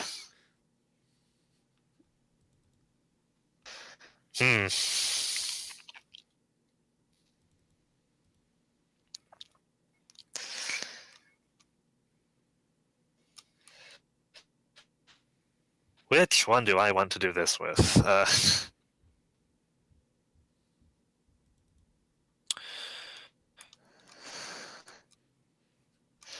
All right. Well, obviously, obviously, you are a great warrior. You need a position befitting that. Therefore, one of the martial positions would do best.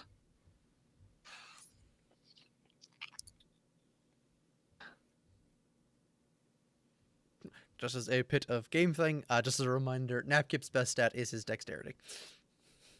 Thank you. What are the position? Yeah, what's What are the dexterity positions? Head of the guard, spy master, yeah. and marshal.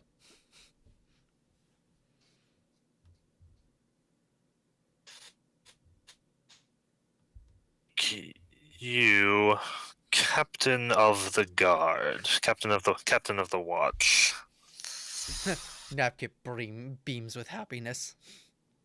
In fact, that might also serve to improve relations with the soot scales, to have such a prominent kobold figure in a position of protection like that. It'll take some time, but I think that could help improve matters. Yeah. Napkip will make sure that law and order is seen to. He gives you a salute. Salute back. It's like, oh yes, Hans is thinking, oh yeah, that's a bonus. Let's get the traditionally lawful person to do that. Yes, because kobolds are actually lawful.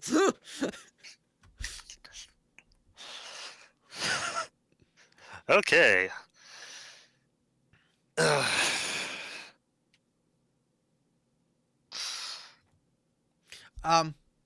Question. Okay.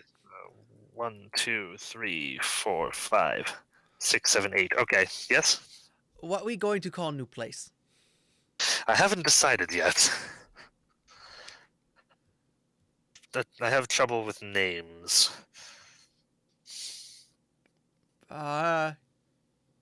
This going to be good place, yes? Yes. Well, I mean, we'd hardly create a bad place, wouldn't we? He goes, in kobold tradition, whenever you want something to be good and beautiful and wonderful, you name it after mother. My mother's name was Ixratian.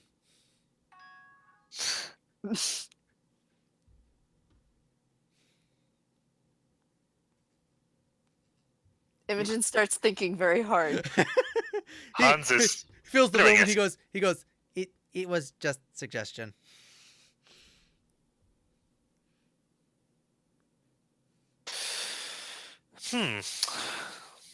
All right. I'll write that down. Let's see.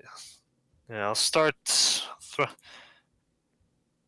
throwing some words around. I'll start throwing some words around. See if I can't come up with something that sounds reasonably like a country and not a name.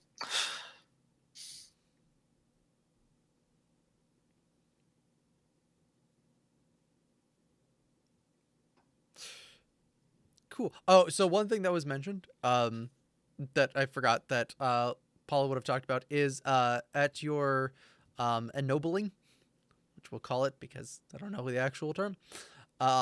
If you would like to, you could also knight your followers. Oh, sweet. That would make a lot of sense.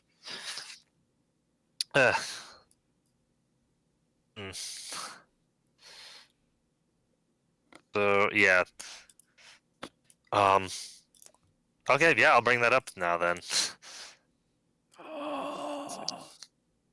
As part of the ceremonies, I am allowed to knight you if I wish. I think that would help cement your positions to have a title. It just helps. It gives you an immediate air of authority before people even. With that, Napkip hops up onto the table and he goes, Sir Blackscale, the awesome. Sir Blackscale the bold. Sir Blackscale the mighty. Sir Blackscale the lawful. Sir Blackscale the lawbringer.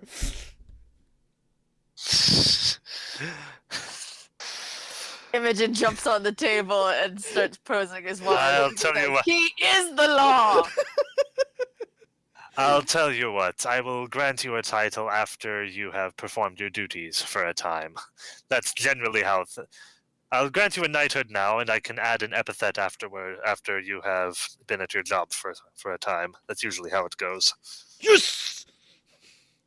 Yes. Inwardly, okay, great. I don't have. Okay, great. I don't have. Yeah. It's like, okay, happy I can do that. Glad I don't have to make a mockery of the proceedings. It's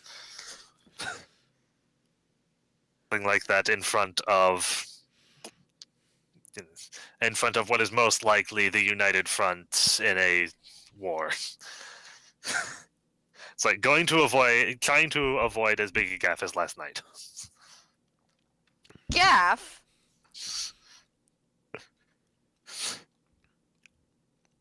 Okay, so all right. We have a few more positions here. There were a couple other thoughts I had.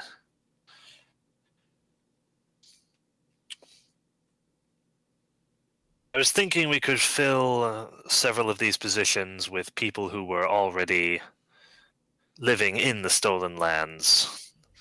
What do you think? We could have Blair help us again. Yes, we could. Yes, we could.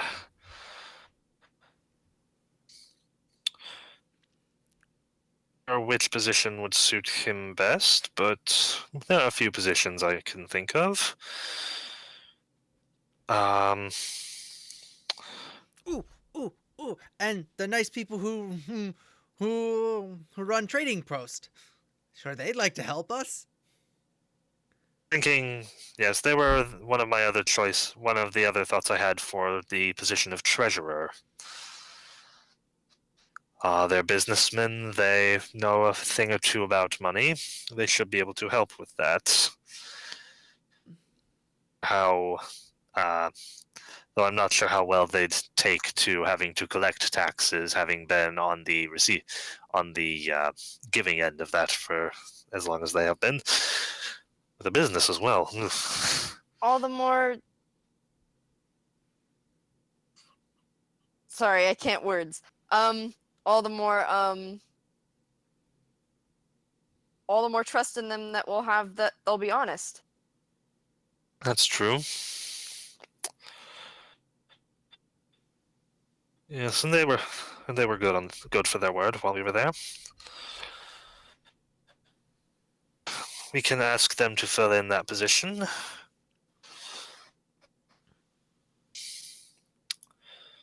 As for Blair,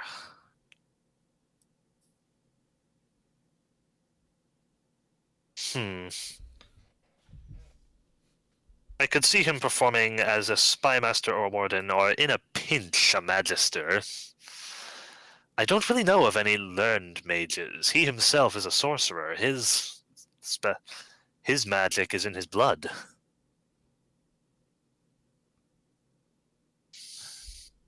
He only mage Napkip no. Unfortunately, I don't know any mages myself. Except for old shaman of tribe, but we kill him because he was evil. True. That would make things difficult.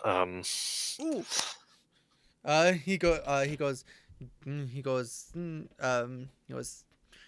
If you want kobolds to join, if you put Chief Footscale in somewhere, I'm sure rest of kobolds come with him. I was thinking of that. I was trying to find a position on here that wouldn't be an immediate downgrade from Chief. Or at the very least would be analogous to Chief so that he still maintained that position. What to do is walk in and sweep the rug out from under him as far as his authority over his tribe. He's off on a very sour note. He goes, Well, how about you put him in charge? You put him on council as member of local tribe, and ask him to keep eye on. He goes and have him be partner to Napkip and keep eye on criminal element. I see. So out of curiosity, so your chieftain, he has a good eye for that sort of thing? Yes, there was no breaking rules around Chief Sudscale. He always be able to find out.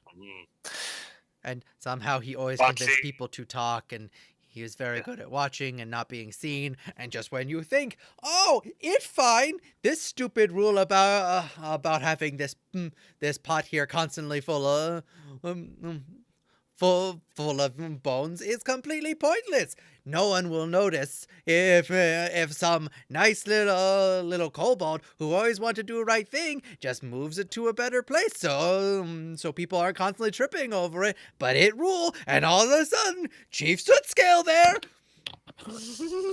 Sorry, that bit of story. Then I think we have a spy master. That helps significantly.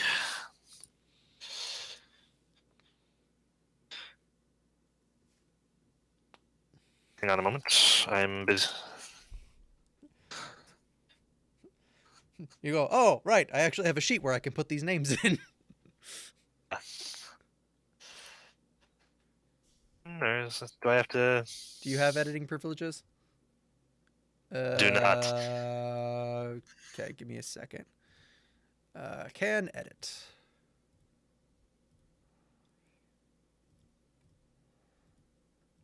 Okay, so Yes. So for anyone watching these, I have actually created a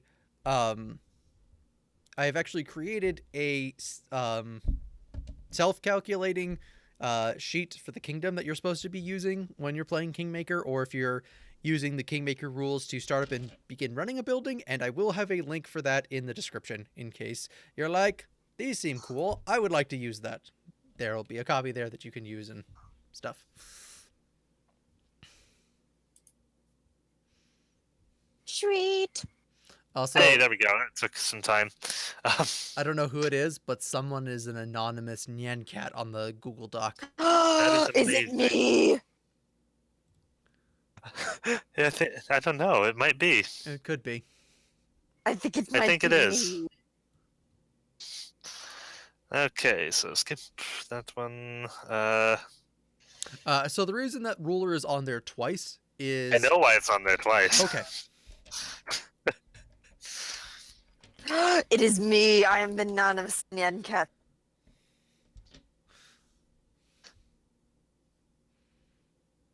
For the benefit of Robin, it's like, yeah, traditionally there are kind of two rulers of a kingdom, aren't there?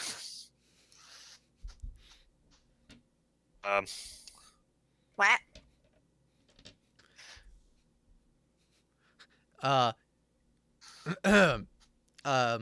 If the ruler is married, you get the other person acts as co-ruler, and you both get bonuses.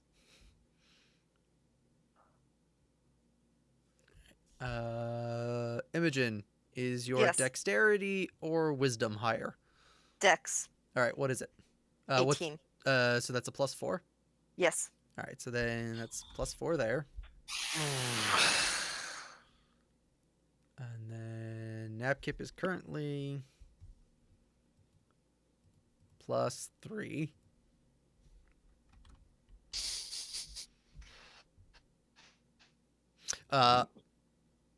If you can actually ask the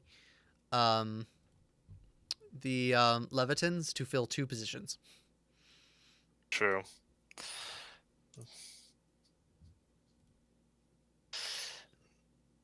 Yeah, I just wasn't sure like which one I. Sorry.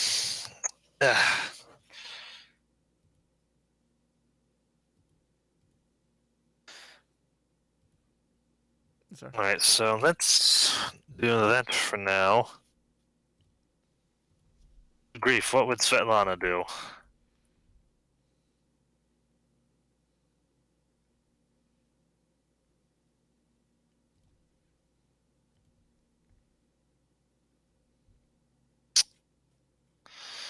I'll give thought to that. Hmm.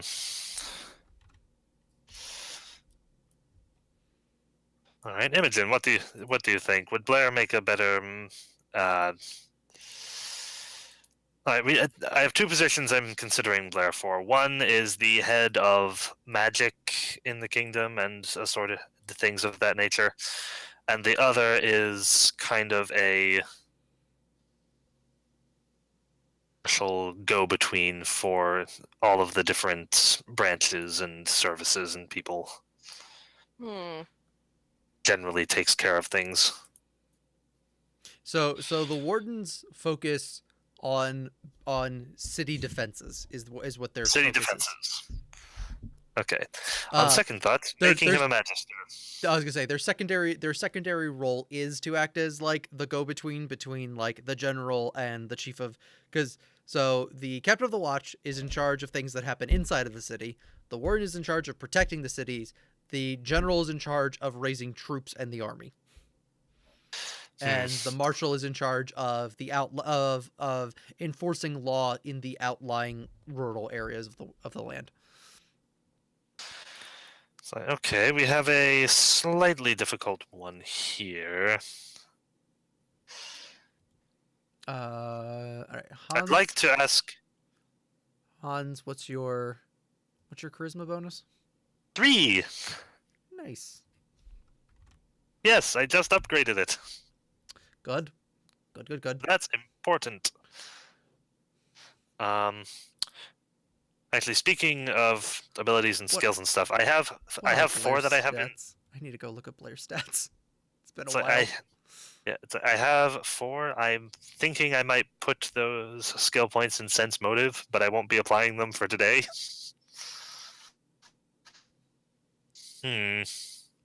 Oh, Blair has baller charisma. Good.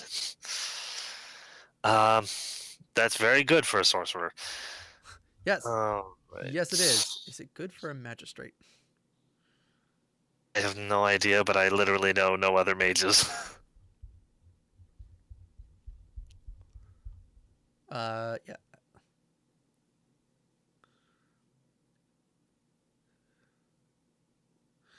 So you can't have two. You can't have two positions filled by generic NPCs at the start of forming your kingdom. Okay.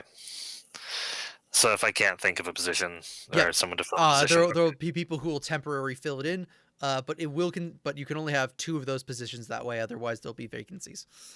Right. So they'll just be. 2, 3, 4, 5. So I need to come up with at least 3 more. That's actually really easy.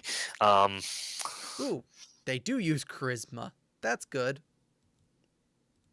This is okay. Magisters. Good. I would think because sorcerer's main is charisma, correct? Yeah, it's charisma or intelligence. So. Yeah. So we have 2 other individuals I'm thinking of. Captain Garrus, and if he's still there, and Akiros, if he's still there. They could probably fill the roles of general and warden.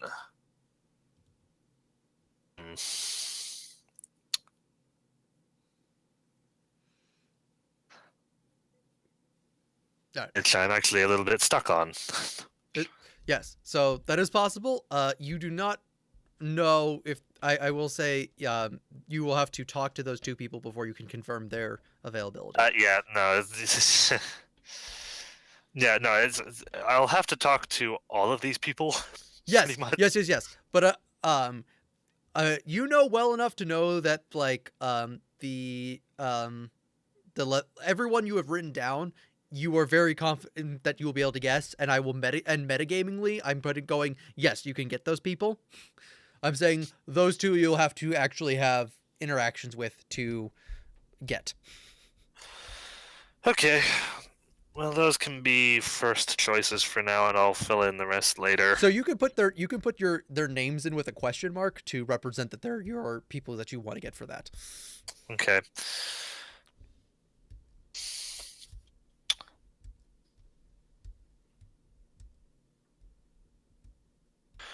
All right. Let's do this for now.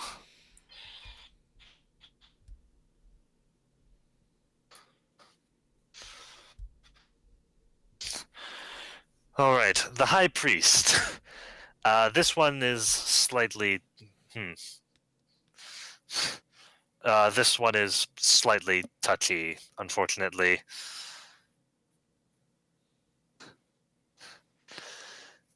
Imogen, I'm sure Imogen, as you're very much aware, the area has a deep and profound connection to Aristil and his religion. However, I'm not percent certain making that the official religion, simply because it's not mine, and having an official religion that the leader himself does not follow is questionable. Imogen looks questioningly. Official religion? Yes, excuse me. Officially, yeah, the kingdoms can support multiple, and regions and territories and baronies can support multiple religions. However, they usually pick one that they focus on. That is kind of the officially sponsored by the province, yada yada.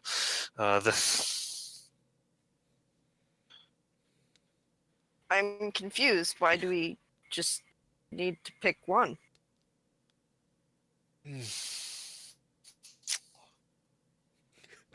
Are not all the gods legitimate in their own right? Others, but yes.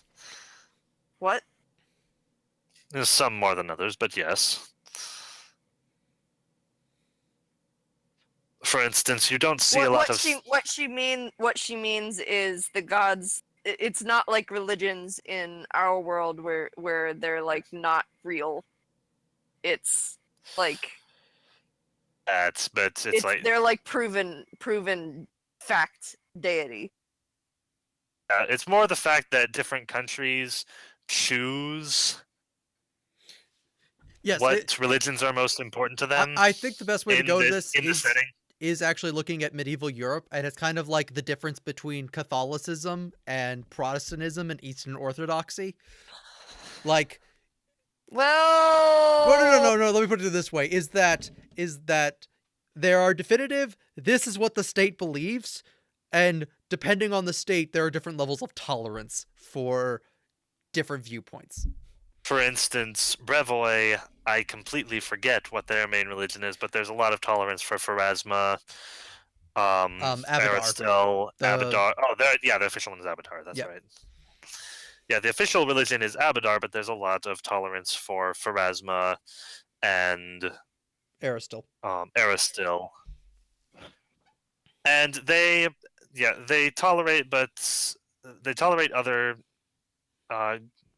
good or lawful and neutral worships, but they're not really that big or that really professed.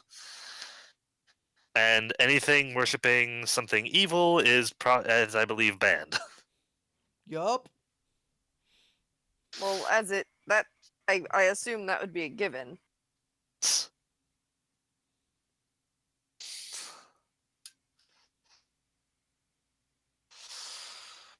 So, yeah. Actually, I think I'm. Mostly it's for stability purposes. People who live in a region they like having things provided for them, and sometimes that comes in the form of religious preference. I don't understand it myself, but that's that's apparently a thing according to these books. Well, do we have to follow everything in the books?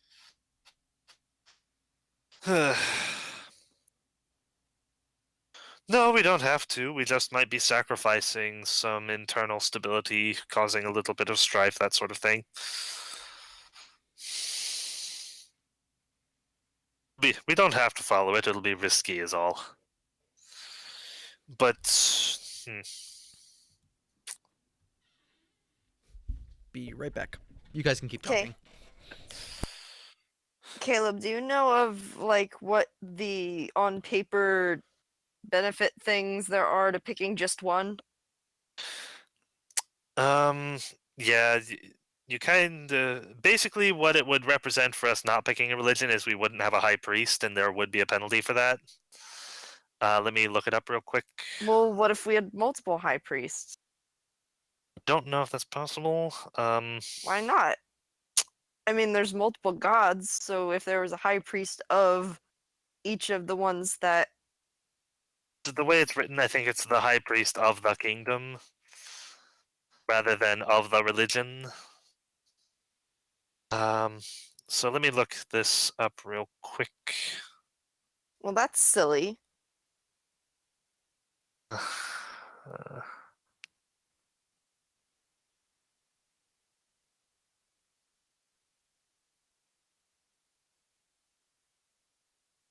Excuse me, I'm looking it up now.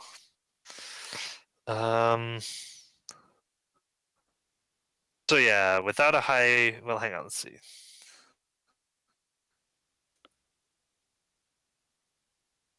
Okay. No, it doesn't have to. There doesn't have to be a state religion, but the high priest should be someone in charge of the religious needs of the country as a whole. Mm-hmm. So our appointed high priestess doesn't have to be, or high priest doesn't have to be of the sponsored quote unquote religion.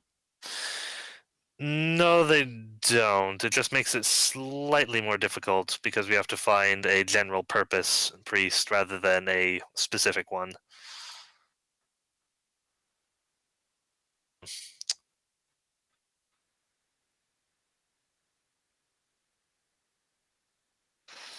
Hmm.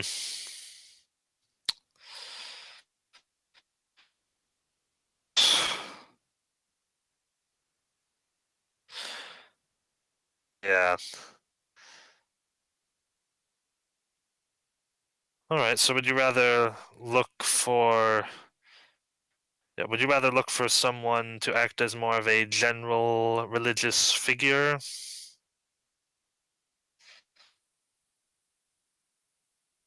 Focused on a single religion? I just think it's silly to have one be more important than the others. Hmm. I'm back. Okay. All right. I'll keep that open. That still leaves Counselor and Grand Diplomat. The Counselor, their job, from what I understand it, is to act as something of a go-between for the king and his court and the people. So someone who understands the people and what they go through. So definitely someone who lives there would be best.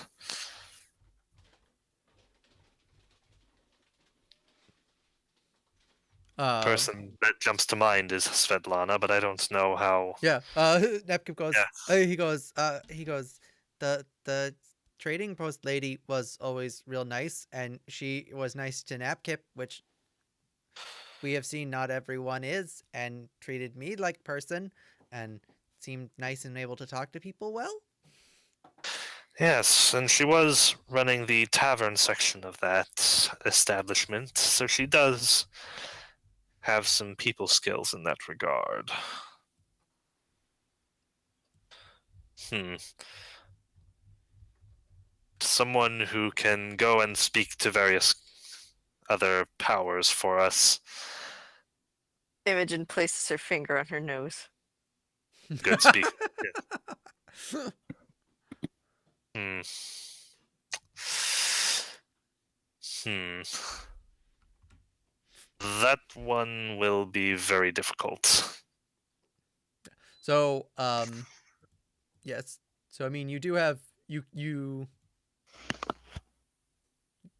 Yeah. So if you just want, you can have that as a to be filled when you find, because part of this thing is that you will eventually find people to rotate in and out of these positions. Is the game's Mhm. expectation Okay. as you make allies and other things, and more stronger people come in, or maybe possibly like if you meet another magistrate, like Blair would also be a really good diplomat because he's very charismatic. That's a +4 actually. Um, so you can, if since you guys pretty much have, except for you have that, you can just put it. We'll just put that as a non descript NPC. Nondescript NPCs, you get no negative, but you also get no bonus from them. Is how they work. So until you find somebody better, you can just have. We can just put no name. We can just put generic. We can just put generic in there.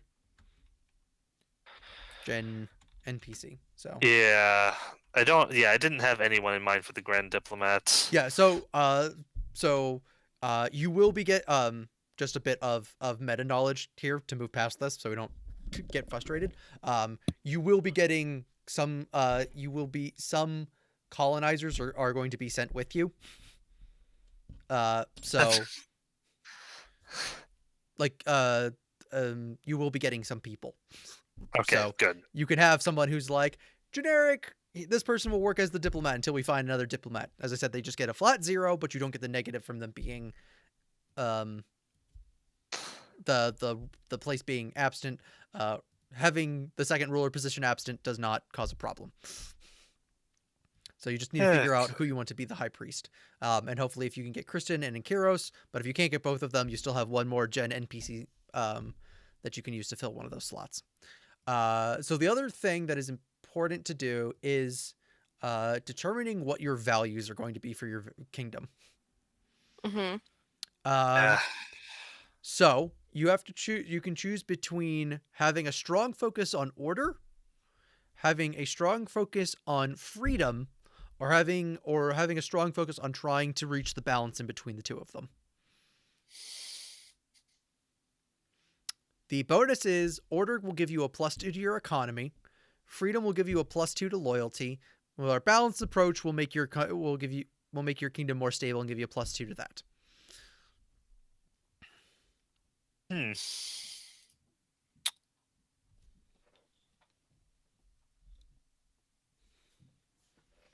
I mean, I would think freedom. That's just the thing. I'm pretty sure Napkip would think order.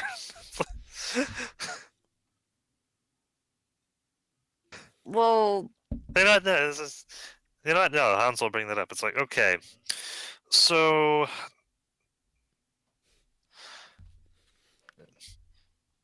to our values again. Our order and control over people, or do we want to give them more freedom to do things? Imogen doesn't think. She says freedom. Napkip? He goes, land is untamed and wild. What good is freedom if you're dead? We need if we let people do it, whatever they. A focus on freedom does not mean absence of order. Ugh. I'm gonna say balanced. We have 11 stability. No, we do, but I'm going to tick people off if I pick anything else.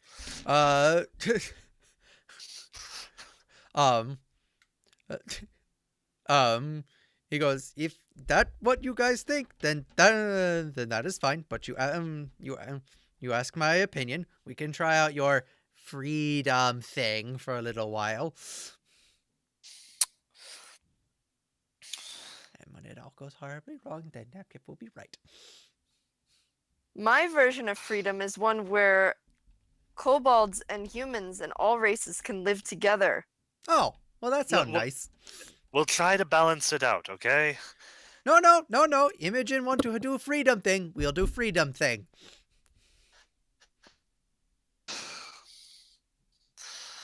All right, we'll go the freedom route.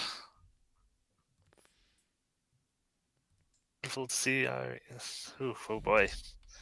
Okay, yeah, that'll be fixed in a little bit. Okay, good. All right. Because countries based on freedom have always gone terribly wrong. I know What? this. I'm arguing from Napkip's perspective. Napkip comes from a culture that values order and law above most things. Yes. And honestly, Hans has the kobolds in a position of authority where they're enforcing order. And that's good. In all the other places, we can value freedom. Yeah, it's like the thing is, he's hoping that will help smooth relations over. If there's a lot of focus on freedom, they might actually be viewed as oppressors, and that's kind of giving him pause. It's like, no, I'm just saying where he is. I'm not saying, yeah. We'll try the freedom Okay, approach. so when Imogen says freedom, she means freedom to live the way that you wish, not you are free to kill people. No. Yeah, We understand, Robin. We agree with you. We're saying our characters don't agree with you. Like, yeah. Our characters are having pause. We know where you're coming from, and we agree with you. In real life, you are right. No, I understand totally what you're saying. They don't understand what you're saying.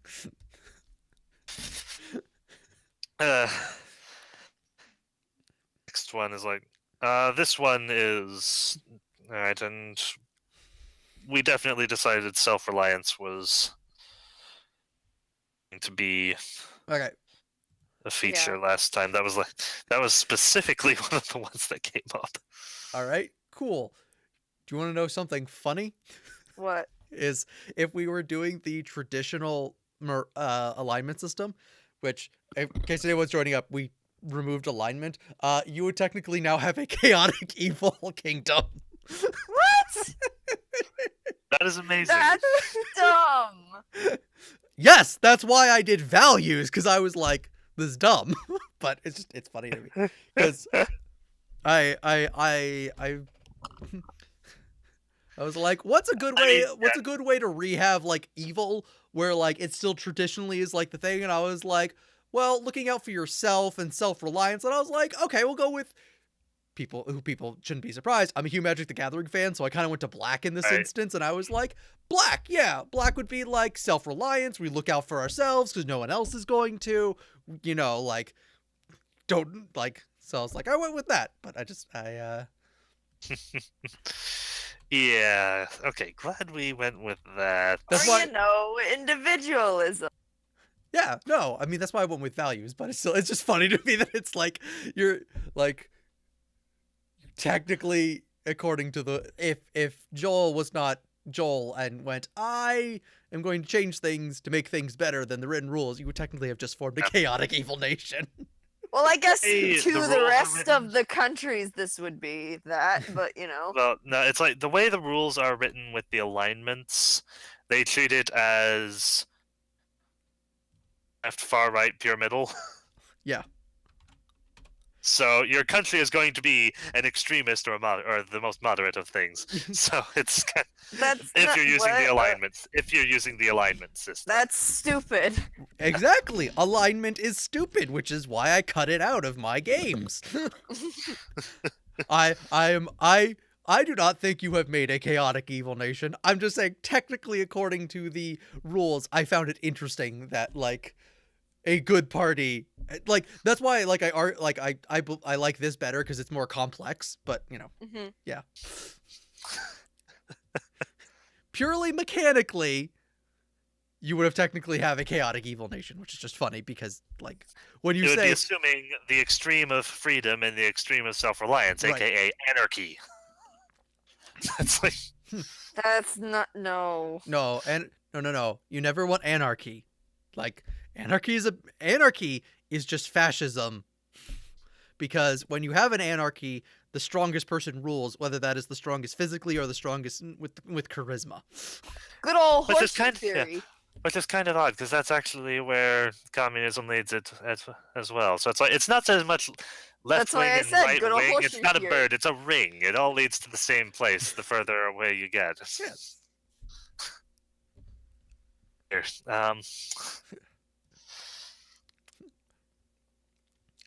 All right. All right, cool. Ouch. So that's pretty much all that you have to decide right now, besides figuring out what you want to name your nation state. I forget. Did we determine whether Imogen wants to be knighted as well? I can be knighted. If you think I'm worthy of being knighted. well, I mean, you were posing. You looked excited, so that's. I was reveling in Nat Kip's excitement, but He doesn't know that. Got a sense motive of 2. He doesn't know that. Oh my gosh. Yes. If it helps, even though you have the freedom, the self-reliance is a big belief of the kobolds. So. Okay, good. Okay, that'll help.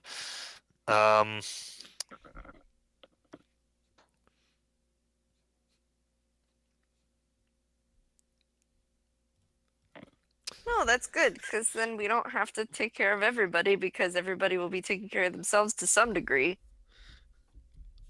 Purely okay. So, again, being a huge Magic the Gathering fan, if we need suggestions for names, technically the black-red combination, which is what we would have, is known as Rakdos. If maybe we want to do a play on that.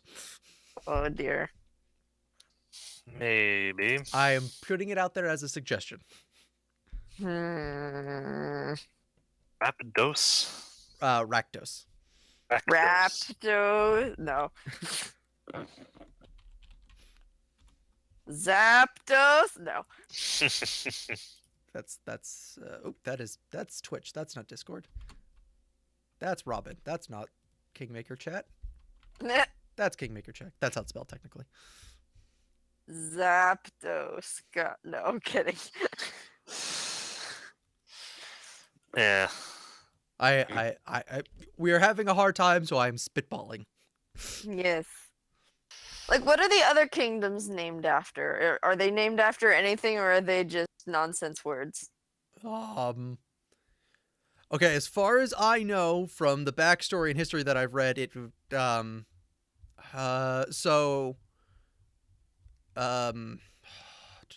Istland is named after the only one that I forget. It's named after something, and then the bottom half of Brevoy is called Rosland because literally the dragons burned it to the ground. Oh dear. Uh, Oh, so our kingdom is going to be in Roseland then. No, your kingdom is in the Stolen Lands. Oh, okay. Brevoy is made up of Brevoy is made up of 2 nations. One of that have been forged together. One of them is known as Istland, and the other one is known as Rosland. The Stolen Lands are underneath or to the south of Rosland. Southeast? South, pretty much. But you guys are to the southeast.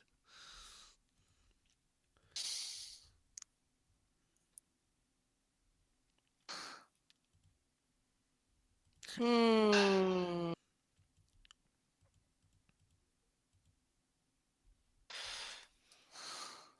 pretty much the options are just playing off of that my random suggestion, maybe naming it after Hans's mother, or technically it is the Gunch territory, so maybe doing something with that would be traditionally acceptable. Could I show you guys? I have an idea, but I need to. Could I show you guys what I have? Okay, yeah, sure.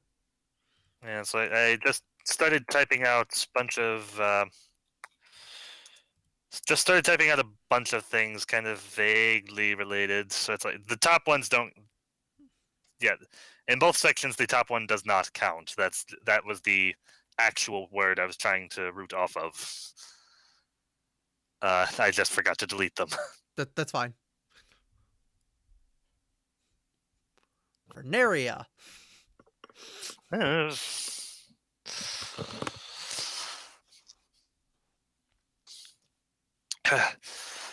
My mind is not going as fast as it sometimes does.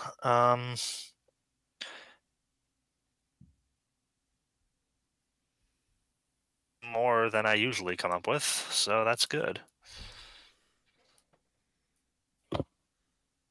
Parts of world building, naming things is what I have the most trouble with. All right. Well, we could. I mean, if you want help, we can do what I usually do when I name something, and I look for something in another. I look for an ideal of the character, and then I look for a word in another language and slightly modify that. No, I have an idea. I'm just trying to research it because I want to find something that actually sounds good. Because I have a basic concept, but I want to find something that actually sounds good. Okay. Well, I'm Yeah. I'm still saying while you're working on that, I can spitball other ideas for us to talk about.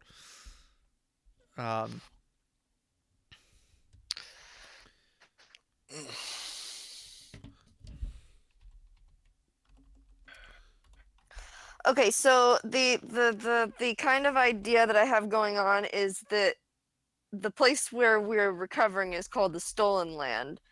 So we're basically taking it back. So I kind of like went from there and went to like taken back or redeemed or forgiven or found or can you understand kind of where I'm going? Yeah. A little bit. Yeah. I'm still trying to find words that I think would work.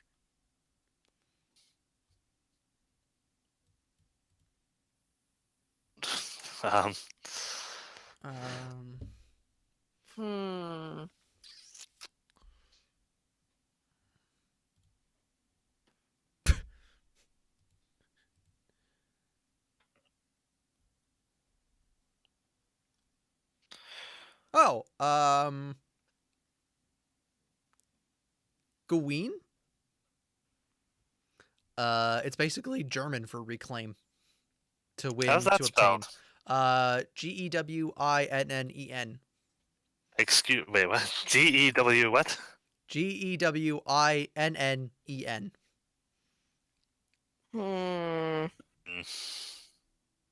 Or gewinnen, sorry, that's...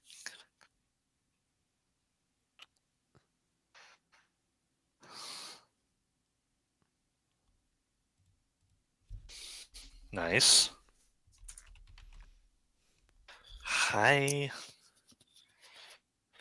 Inlosen is to redeem in German. Okay,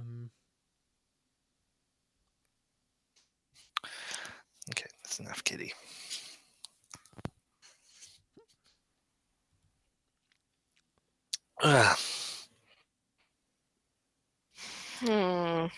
French is way too close to our actual language, so it just sounds like we're saying the words with an accent.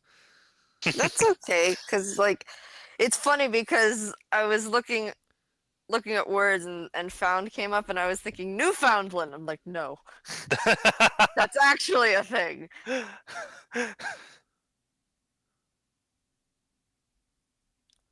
All right.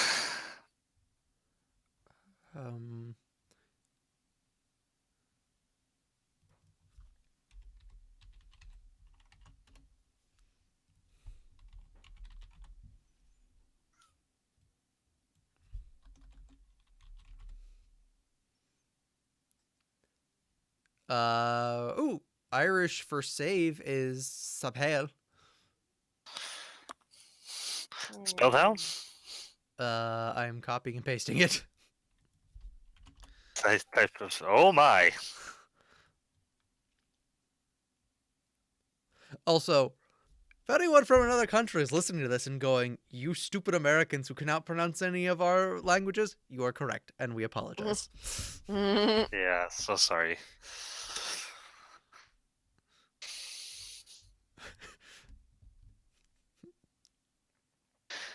Oh dear. Bearland. Bearland, yay! No.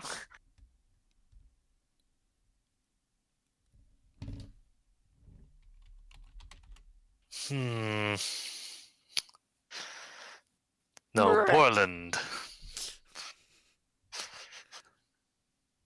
Beerland, what? No. No, not Bor as in the pig, like Borvo. Aww. Yeah, you're sitting there like, oh, I wish we could do that. Mm.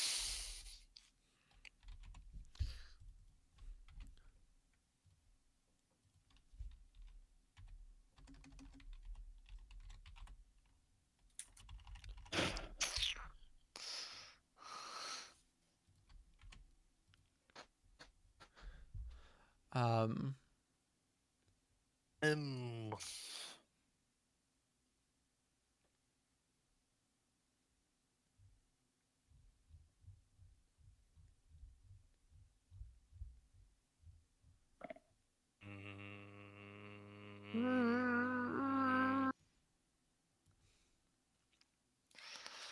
Sorry. I promise I'm going somewhere. I said I promise I'm going somewhere. we heard you. We're all just trying to think. Bear Baharamop on. It is. Rag mop. It's hot. It's Han, Imo, Nap, and Borvo all scrambled together.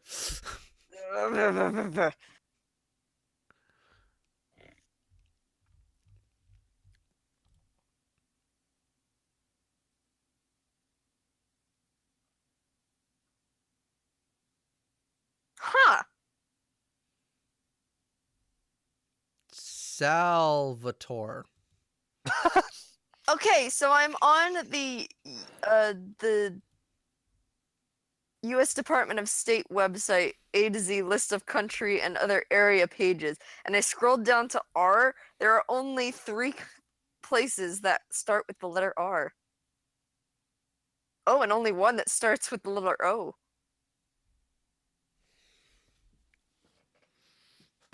Interesting. Only one that starts with Y also. Rosario. Rosarian. Restorio. Restorian? Well, that's close to something like what I would want, I think. Resorian. We're close to Restov, so we have to be a little careful.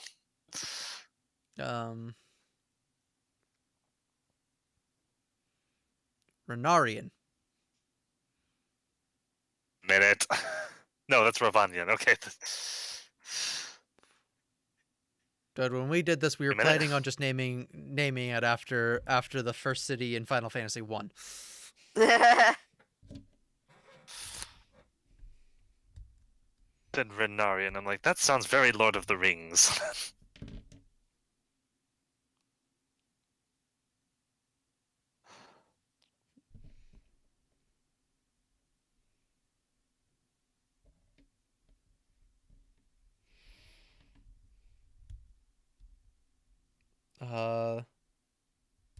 The Tarcio.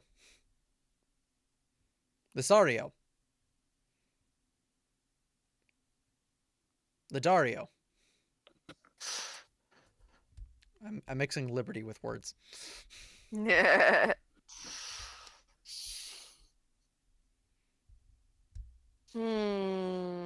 boy.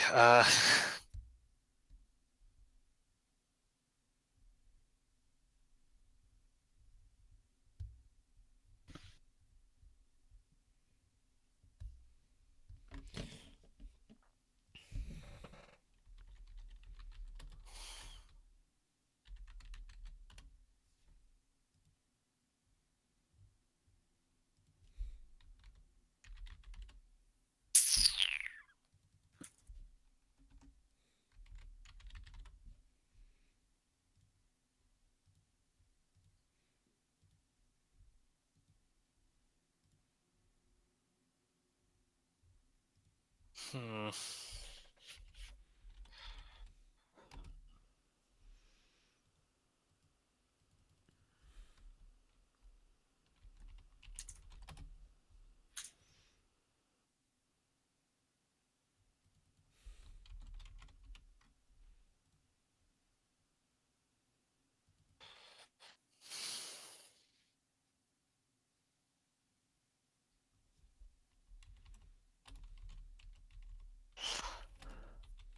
Hmm. Doing all right over there, I'm Mother? just thinking.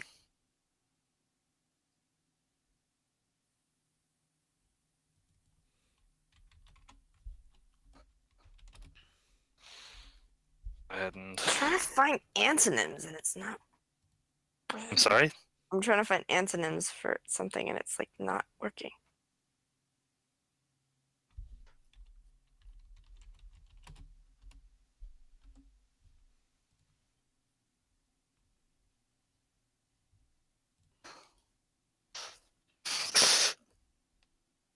Wanted to see how that looked. uh, That's not Caleb.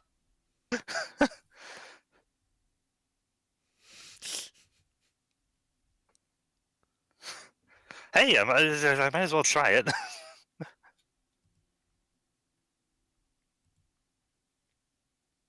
Hmm.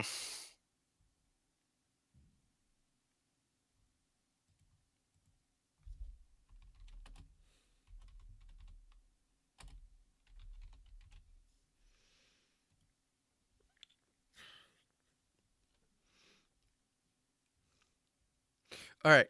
So, uh, possibly if we don't want to get actual like real life inspirations, what we could say is that like you name it something like the Freelands in Draconic and just come up with something that sounds good that way. Hmm.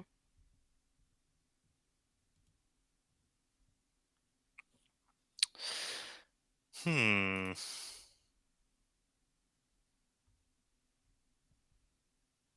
Okay, that's possible.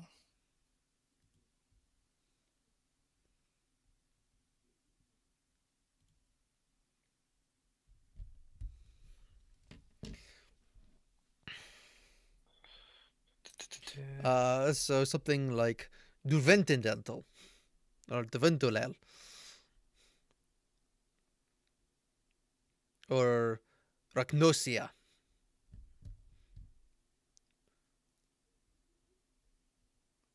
What was the land that you said was close by, Caleb? Which we have Pitax and that other The one that place. started with an R. Give me a second. Okay. Whoop. So there. That's not the best map. What's Restov? Right. So Restov is part of Brevoy. Okay. So it's actually just the River Kingdoms is technically the part of the world that you're inhabiting. There's there's Mendev, and Numeria, Okay. and of course Brevoy. And then there are the river kingdoms just to the south of us, but they are constantly in flux. There could be anywhere from 10 to 50 of them, rising and falling any given day. So, Yeah, so Petax is one of them. right. Skunkland, because you're on the Skunk River. No. Um, Phew. um,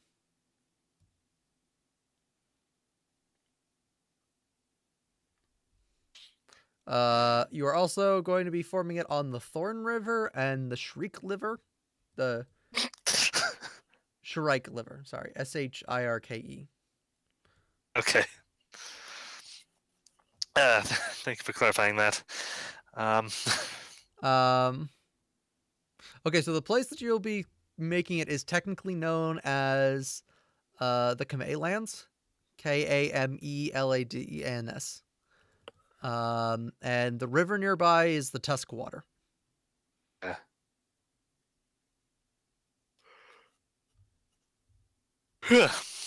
Anyway, we can leave that from now and come back to that later. Because I think we're getting stuck and frustrated. Yeah, a little bit. All right. Robin, you okay? Yeah, I'm thinking. I'm sorry.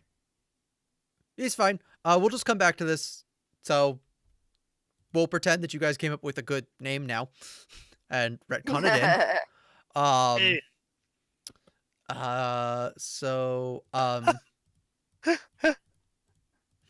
What? Osaka has made it under the blanket on the couch, Robin. Oh dear. So, yeah. All right.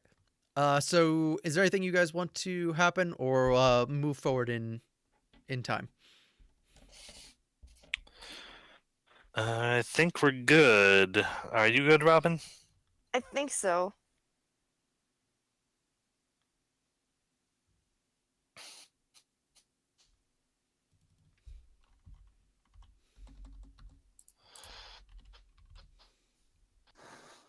Sorry, I'm still thinking. When I think of names for things, it involves lots and lots of research. I understand. This is why we have phones, so we can text about this during the week. Yes. Yeah. By the way, are we waiting on here for the decision? Are we waiting for me to say, yes, that's what we're going with? Are we waiting for all of us to be like, ah, that looks cool? Are we waiting for Robin to be definitive? Yes, this. Like, what exactly are you guys expecting? I am throwing out ideas, so it is your guys' decision. Okay. I would like consensus between you two. Sorry, Uh, I'm saying yes. I'm just still researching, so I might be a little bit distant. Like, I was just wondering, like, what are we expecting the end point to look like? Because I get the feeling we're tossing out a bunch of names, but we're not actually asking which ones would work. Feel like we're waiting for someone. We're all waiting for something to happen.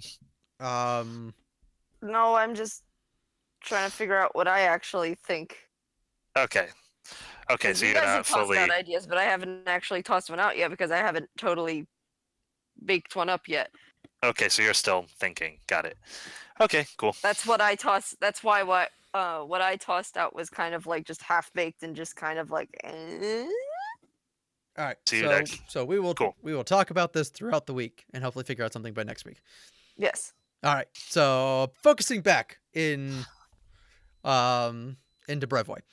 All right. So you guys continue to discuss about such things and values and start planning stuff. All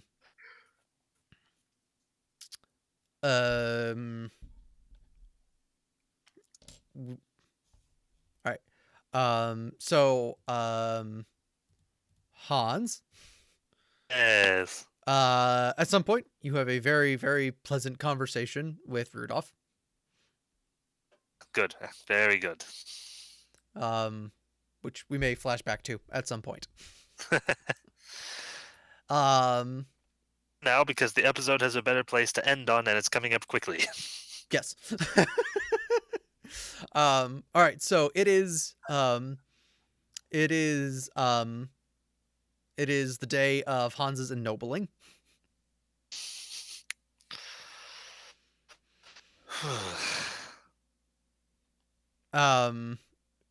Imogen, Yes. did you ever get back to Bree about whether you wanted her help and advice or not?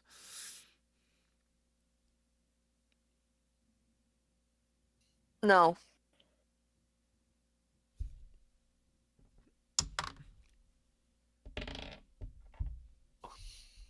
Oh no, the dice are being rolled. Okay.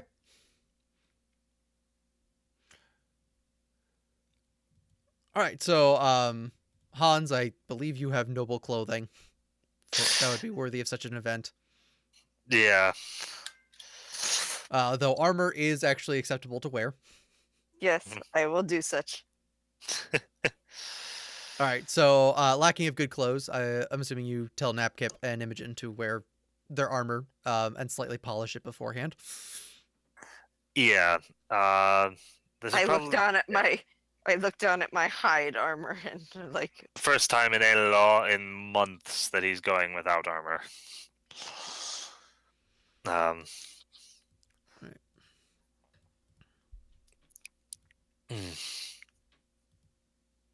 or no, she's wearing scale at this point. Oh yeah, and I also bothered to actually buy the jewelry to go along with it as well, so it actually does look legit, and not just like a gaudy pretense.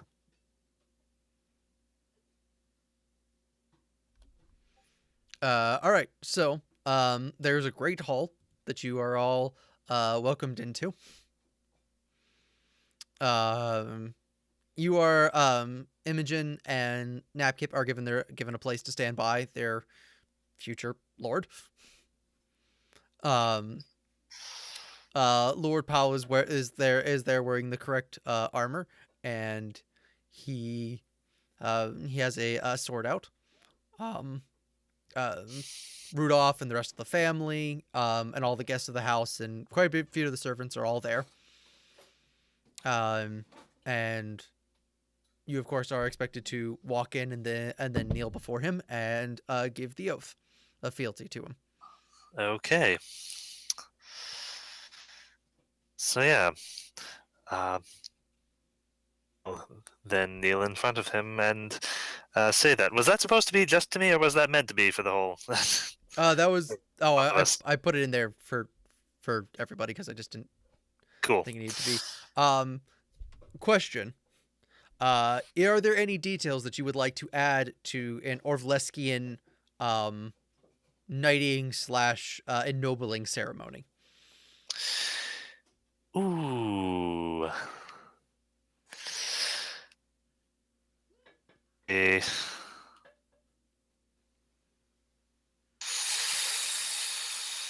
Hang on a minute. I had a nasty itch there.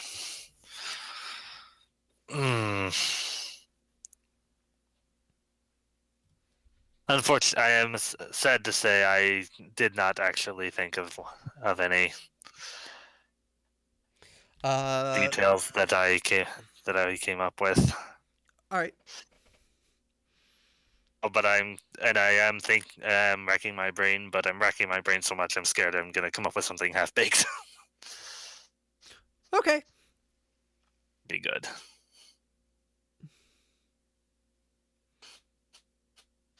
All right. So everyone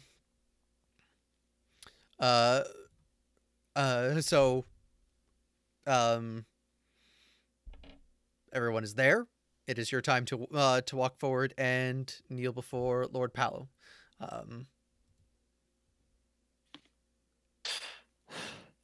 I suppose actually, okay. One thing that might make sense. I just realized.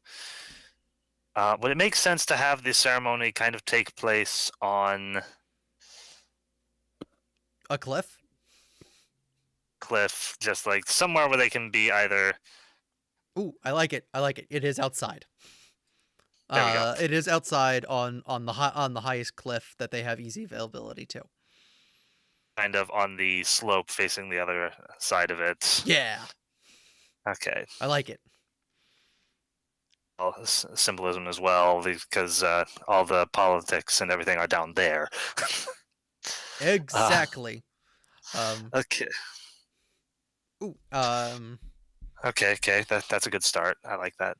I like that. I like that. That's outside. That was a good touch. I have two other things that I can think of. One of which is that there's a falconer with an eagle there.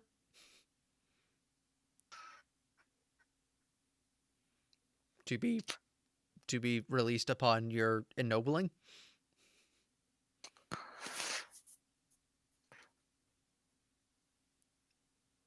That would sound as cool as it did, but once you said it out loud, it was Because like I did think of that. It's like, that sounds kind of standard, but then it's like, no, hearing it described, that's perfectly fine. Yeah, go.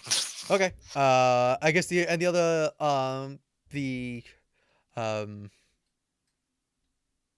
thing I can think of is maybe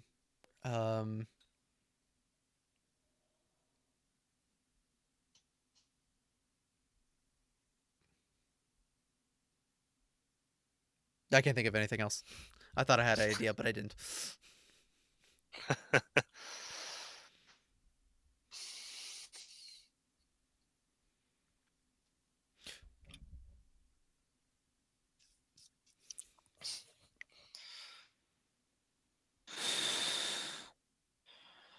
All right, so yeah, in that setting, All right, so the wind is whipping. It is early morning. Let's go with dawn, just because it's cool. Yeah. So it's just coming across the horizon. yeah, And the wind is whipping heavily, but it's not snowing currently. Okay.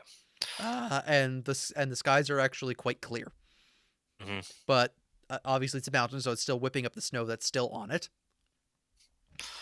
And instead of it being a straight shot, you do have to actually walk up a path. On the cliff, like where the Lord Powell is standing, you have to actually walk up you have to walk up the cliff on right. stone steps. And he sees you and he beckons to you and he goes, "Sir Grunch, would you please take the walk and kneel before me and take the oath?" All right. Hans is going to very slowly breathe in, and he's going to hand his cane to Napkip for now. Napkip holds it. Yeah. I'd let go of that thing since he arrived. uh, and yeah, he'll walk up, kneel in front of him. Head bowed, partially out of respect, partially because this is the best way to block the rising sun. No. All right. On my faith that I will in the future be faithful to my house, and never cause them harm, and will observe my homage to them completely, against all persons, in good faith and without deceit. And you are tapped on the shoulders by by Lord Powell, and he says, "Rise, Baron Gunch." He does so. And he then says to the crowd, the Baron has wished that his first act of service would be to knight two of his followers who have served him well." Right. He hands you the ceremonial house sword. Okay. Jin, High Huntress of Aristil. I stand and kneel before him. Oh dear. Different oath in regards to that, or do I do the whole thing? What? I just had the same oath in mind. Okay, cool. Go for it. Who me? Do I have a house? You're swearing fealty to it is what's happening right now. Yeah. Wait, what? That's what being knighted means.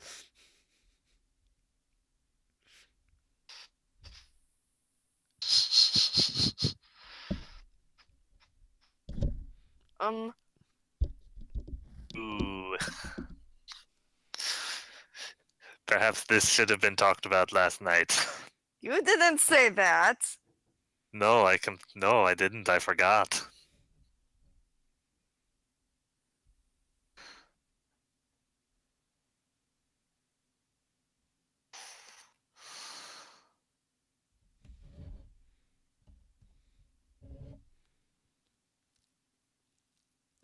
All right. So, assuming Uh, that in character this would have actually been talked about, Yeah.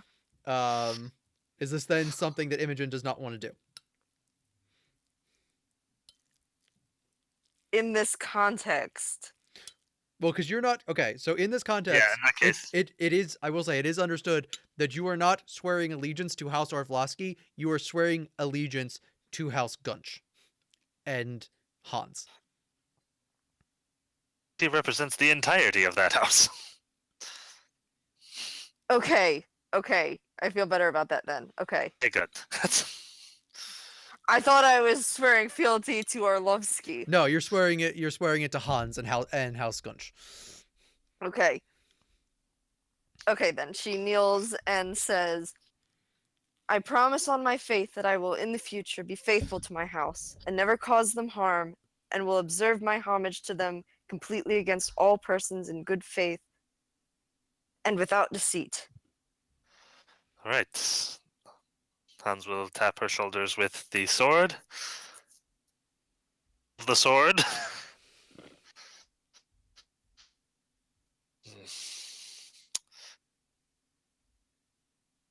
Arise, Lady Imogen. She stands.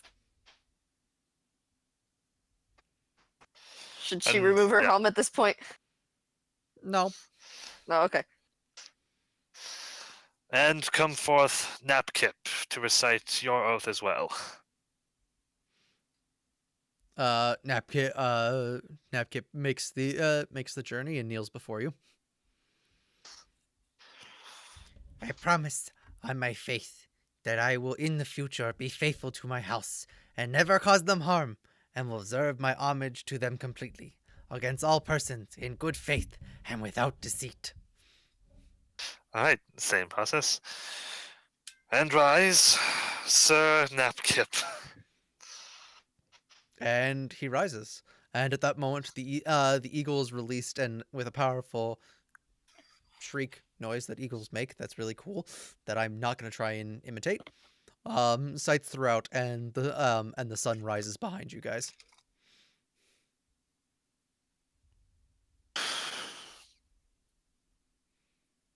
And that's a good place to end the episode. Ta-da! Second. All right, cool. Is there anything you guys want to take care of before we close off for the night? I think you're good. Okay, cool. Well, Am I good? Thanks everyone for who watches these for watching. You people are cool. And we will hopefully be back next week. So, bye. Bye-bye.